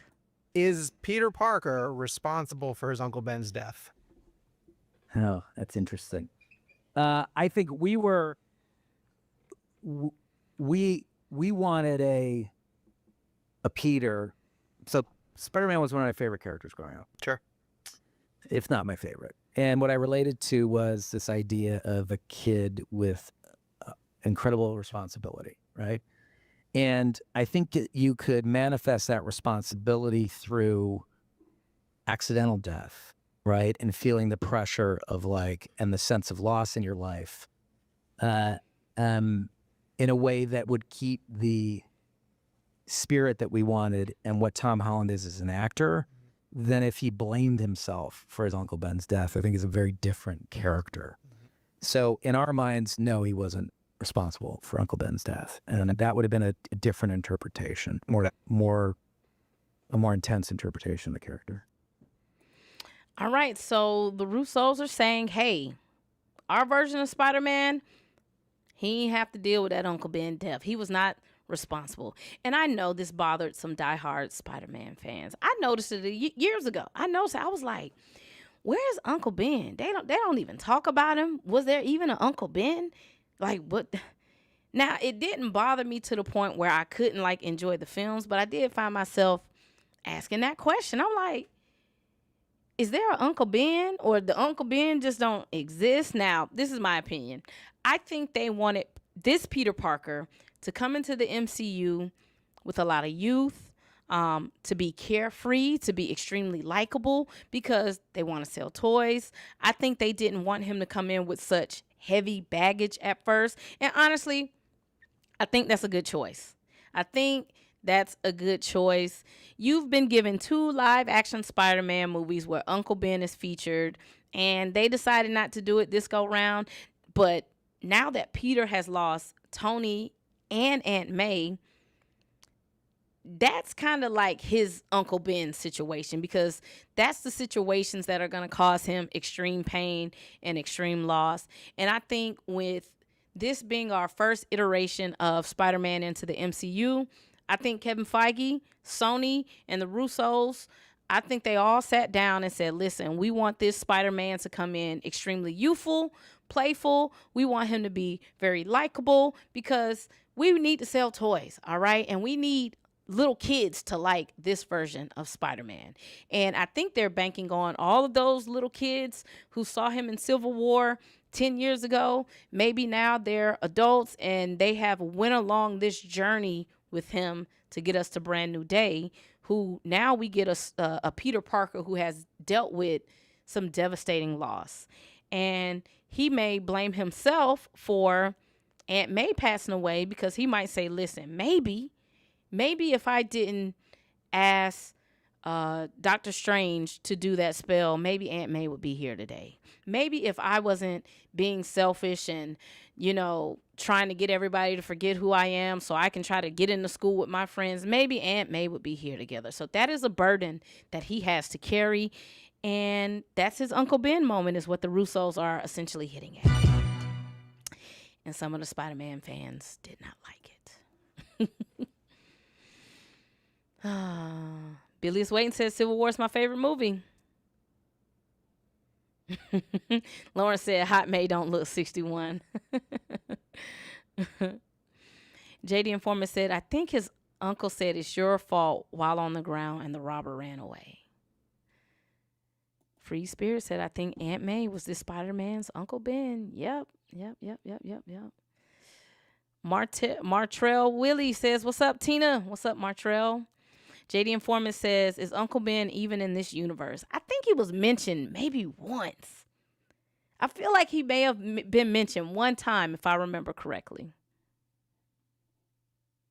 Lauren said they didn't direct any Spider-Man movies, though. Yeah, you're right, they didn't, but maybe it was a Sony call. We'll never know. Lauren said Peter don't got no one. Lauren said we just asked for him to stop being Iron Boy Jr., not kill Aunt May. Oh, when Aunt May started dating Happy, I was like, yeah, they not bringing Uncle Ben up. I was like, I guess we just not gonna talk about Uncle Ben then. Lauren said, did Bo win his case? He ain't said nothing in a long time. I don't know. Maybe I should hit Brother Bo up. I don't know. Not sure. All right. We finna hit the last topic. Y'all got anything to say about Spider-Man? Do y'all think this was a good choice? Were y'all upset? Or do y'all just not give a damn? I didn't care. Y'all know how I am. I don't care about them changing things. It don't really bother me as long as the movie is good. I don't care. I don't give a damn. Don't bother me. Now, I'll say I don't care until it's one of my favorite characters and I'm sitting up here and then I'm pissed off. I'm mad because I'm mad about Sadie Sink being Jean Grey. She might end up being good, but that still bothers me. JD Informant said Uncle Ben gonna show up as Punisher in Brand New Day. All right, last topic, and we're gonna get out of here. Let's talk about the Russos.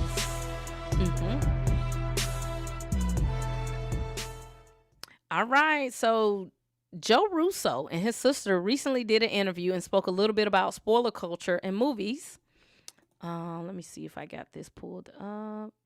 Okay, yeah, I got it pulled up. So his sister, her name is Angela Russo, and she is the chief creative officer of their production company. So she's highly involved with things when it comes to movies that they're producing. And this is what Angela said about spoiler culture. And I quote, she says, "We spend a lot of time thinking about the audience. We even come at the different stories and initial concepts in a way that would excite us as if we were in the audience." And end of quote. This goes along with things that I've been saying. I think that Doomsday is going to hit this audience with a lot of fan service. I think they are consciously thinking about what can we do to get a reaction out of the audience. She did say it's a balance between making sure that we honor the integrity of the IP and also surprise and delight the fans by bringing them something unexpected. Okay, that kind of relates to like Spider-Man too, because they made changes to Spider-Man's origin. There's no Uncle Ben. Well, we ain't gonna say there's no Uncle Ben, but Spider-Man isn't the cause of Uncle Ben's death. So she's saying, hey man, we do try to honor the source material, but we are gonna make changes. We are gonna take liberties to be able to surprise the audience. Now her brother, Joe Russo, feels a little different. You know, they ain't lining up with what they're saying. Joe Russo says, and I quote, "On one hand, audiences do want to be surprised, and that's part of what makes the theatrical experience exciting. On the other hand, it can become a little over-policed where people are anxious about engaging with anything." So that sounds like him saying, like, we be doing too much sometimes. And it's probably stressful as a director when it comes to trying to hide stuff and not let spoilers get out, because I think it's just crazy that they got to hide scripts from people. Cast members don't even know the full story. Like, that's always been a crazy concept to me, that people working on these Avengers movies, they don't get a full script because they are so scared of spoilers leaking out. They give these actors a portion of a script and say, learn your lines. That's all you need to know. That's crazy. That's crazy. Now, of course, if you a headlining star, if you're Robert Downey Jr., if you Chris Evans, if you Thor, you probably do get the whole script. But everybody else, you only getting little portions because they don't want spoilers getting out. And I did a video last year and I was like, listen, I understand Marvel doesn't like leaks. But sometimes, Marvel, y'all be being tight for no reason. And it's just kind of crazy. It's kind of crazy. I did this video last year. Russo stated they would be doing a lot of filming inside on sound stages, which is like disappointing. It's disappointing because you can tell when something is just completely green screen. I think Marvel has to figure out a way to not be so secretive with everything and don't be afraid to like film these movies. Like House of the Dragon, Game of Thrones, they be outside filming and they don't care who's recording and people still go and watch the show. It's really only us nerds who care about these leaks. The general audience, they ain't tapped in like that. So hopefully when we get to the X-Men saga, they can ease up a little bit on all this secret stuff, because it just sucks, man, that a lot of this movie is going to be on green screen. But then again, so that I did that last year, talking about how they're over policing spoilers, and then Joe Russo just did an interview and kind of said the same thing, like, "Hey, man, we be being too tight for no reason. We just it's stressful. It's stressing everybody out. We just tight for no reason." Joe Russo goes on to say, "We design these films to unfold in a certain way, and we want audiences to feel those moments as intended, but at the same time, you can't control everything. You have to focus on making something that holds up beyond the initial surprise." And that is true. You can have all the fan service in the world, but you got to have a story that holds everything together. And for the most part, the Russos have been good at getting that done. I think Infinity War and Civil War are probably top 3 Marvel movies of all time. Now, I ain't really like Endgame that much, and I'm lukewarm on Cap 2. But for the most part, Russos are solid with storytelling within the Marvel atmosphere. So I think Doomsday is going to be solid. I like that the Russos are like, man, we don't want to ruin the movie experience, but we also can't, like, police every single thing. They probably be looking at Kevin Feige like, listen, we got 60 people on set, just actors. We got 200 crew members. Like, if some shit leak out, it just leak out. And obviously things are leaking because some of the spoilers that we heard last year, we seeing them in trailers, is coming to light. But yeah, man, the Russos is like, we not the police. We directors. We not the spoiler police. We can't be going around hunting down spoilers. Like, as long as people not copywriting and trademark infringing and releasing videos and, you know, stuff like that to mess it up. If people find some shit out, hell, they find it out. Who cares? Joe Russo tired. He like, I already barely wanted to come back and do this shit. And now I got to come back and y'all make my job 10 times harder because I got to be the spoiler police. I didn't sign up to be the spoiler FBI. I came in to direct a movie. Y'all stressing me the hell out. Damn. That's how I would be in the meeting. I'd be like, Kevin, I'm here to direct.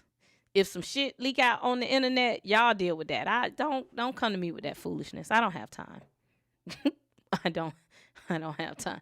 She said, I seriously dislike spoiler culture. No, you don't, she, because you be here every week and we be talking about spoilers. Quit lying.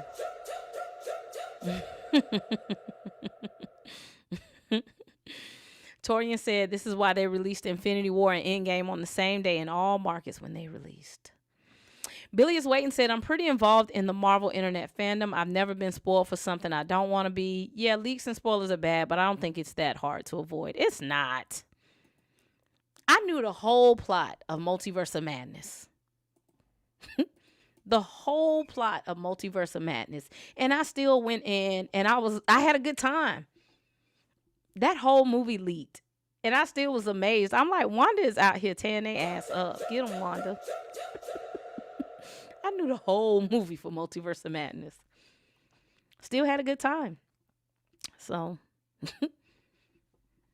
let these people make movies. Because it sucks that a lot of this movie is going to be on a sound stage. And a lot of it's going to be green screen. Because they too scared to film outside because they don't want it to spoil.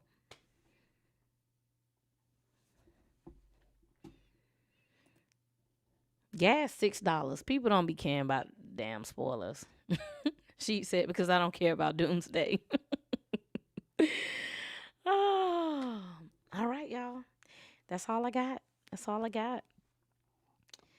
I'm finna go in and try to get my voice together. Rest. And it was a light week on Marvel and DC news. Hopefully we have more news next week. But that's all I got, man. Y'all got anything else to say before I get up out of here? Y'all got anything else to say? What's the next Marvel project we got coming? Spider-Man Noir. I know it's not Marvel, but it's MCU adjacent. Spider-Man Noir comes out May 25th. When does Vision Quest come out? Probably be in the fall. Who knows? Free Spirit said, I emailed you back and great show. JD Informant said, good luck with the doctors. Yes, I go to the doctor. I go to the doctor Monday morning and we got to see what we got to do, y'all. So if they say I have to have surgery, what I'm hoping is, and for y'all that are coming in late, I got like some tumors in my throat. And that's why my voice is kind of going away. My hope is that they can just maybe go in with a needle and shrink these bad boys down. That's what I hope they can do. If not, I may have to have surgery and they may have to take them out. And then, you know, we won't have a show for a while because I'm pretty sure I have to heal. But I'll keep y'all in the loop, you know. I'll keep y'all in the loop. But yeah, man, these things are really starting to press on my throat at this point. But I think I'll be fine. I'm a soldier. So I think we'll be good. We'll find some information out. I'm trying to think what else is going on this upcoming week. Everybody go watch Mortal Kombat.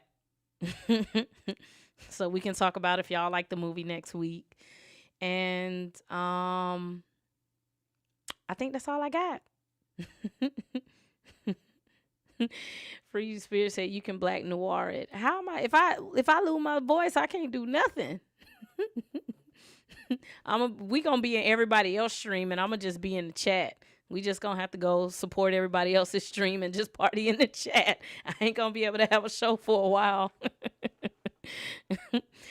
Free Spirit said, "Press what you want to say."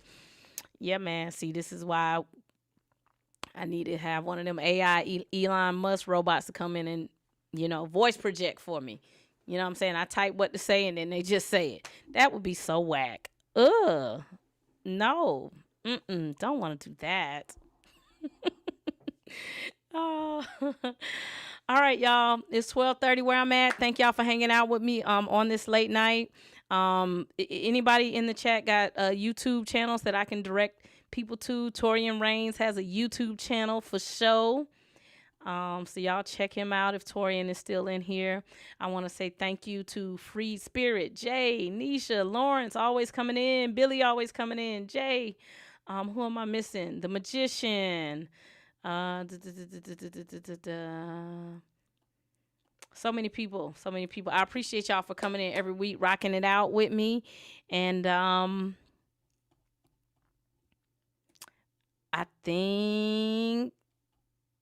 think that's it. That's all I got. Peace out. Man, I love being Black. I love y'all. We're family. We're family. Thanks for coming to the movie Lair. The movie Lair. The movie Lair. We're family. We're family. We're family. Thanks for coming to the movie Lair. Movie Lair. Thanks. And she. Thank you to she. Thank you, she. I didn't forget you. If I forgot anybody, y'all know I love you with my heart and soul. She put the eyes like, bitch, you ain't say my name. I'll be here every week, too. Thank y'all. Man, I love being Black. I love y'all. We're family. We're family. Thanks for coming to the movie Lair. The movie Lair. The movie Lair. We're family. We're family. We're family. Thanks for coming to the movie Lair. Movie Lair. Thanks for coming to the movie Lair. Movie Lair.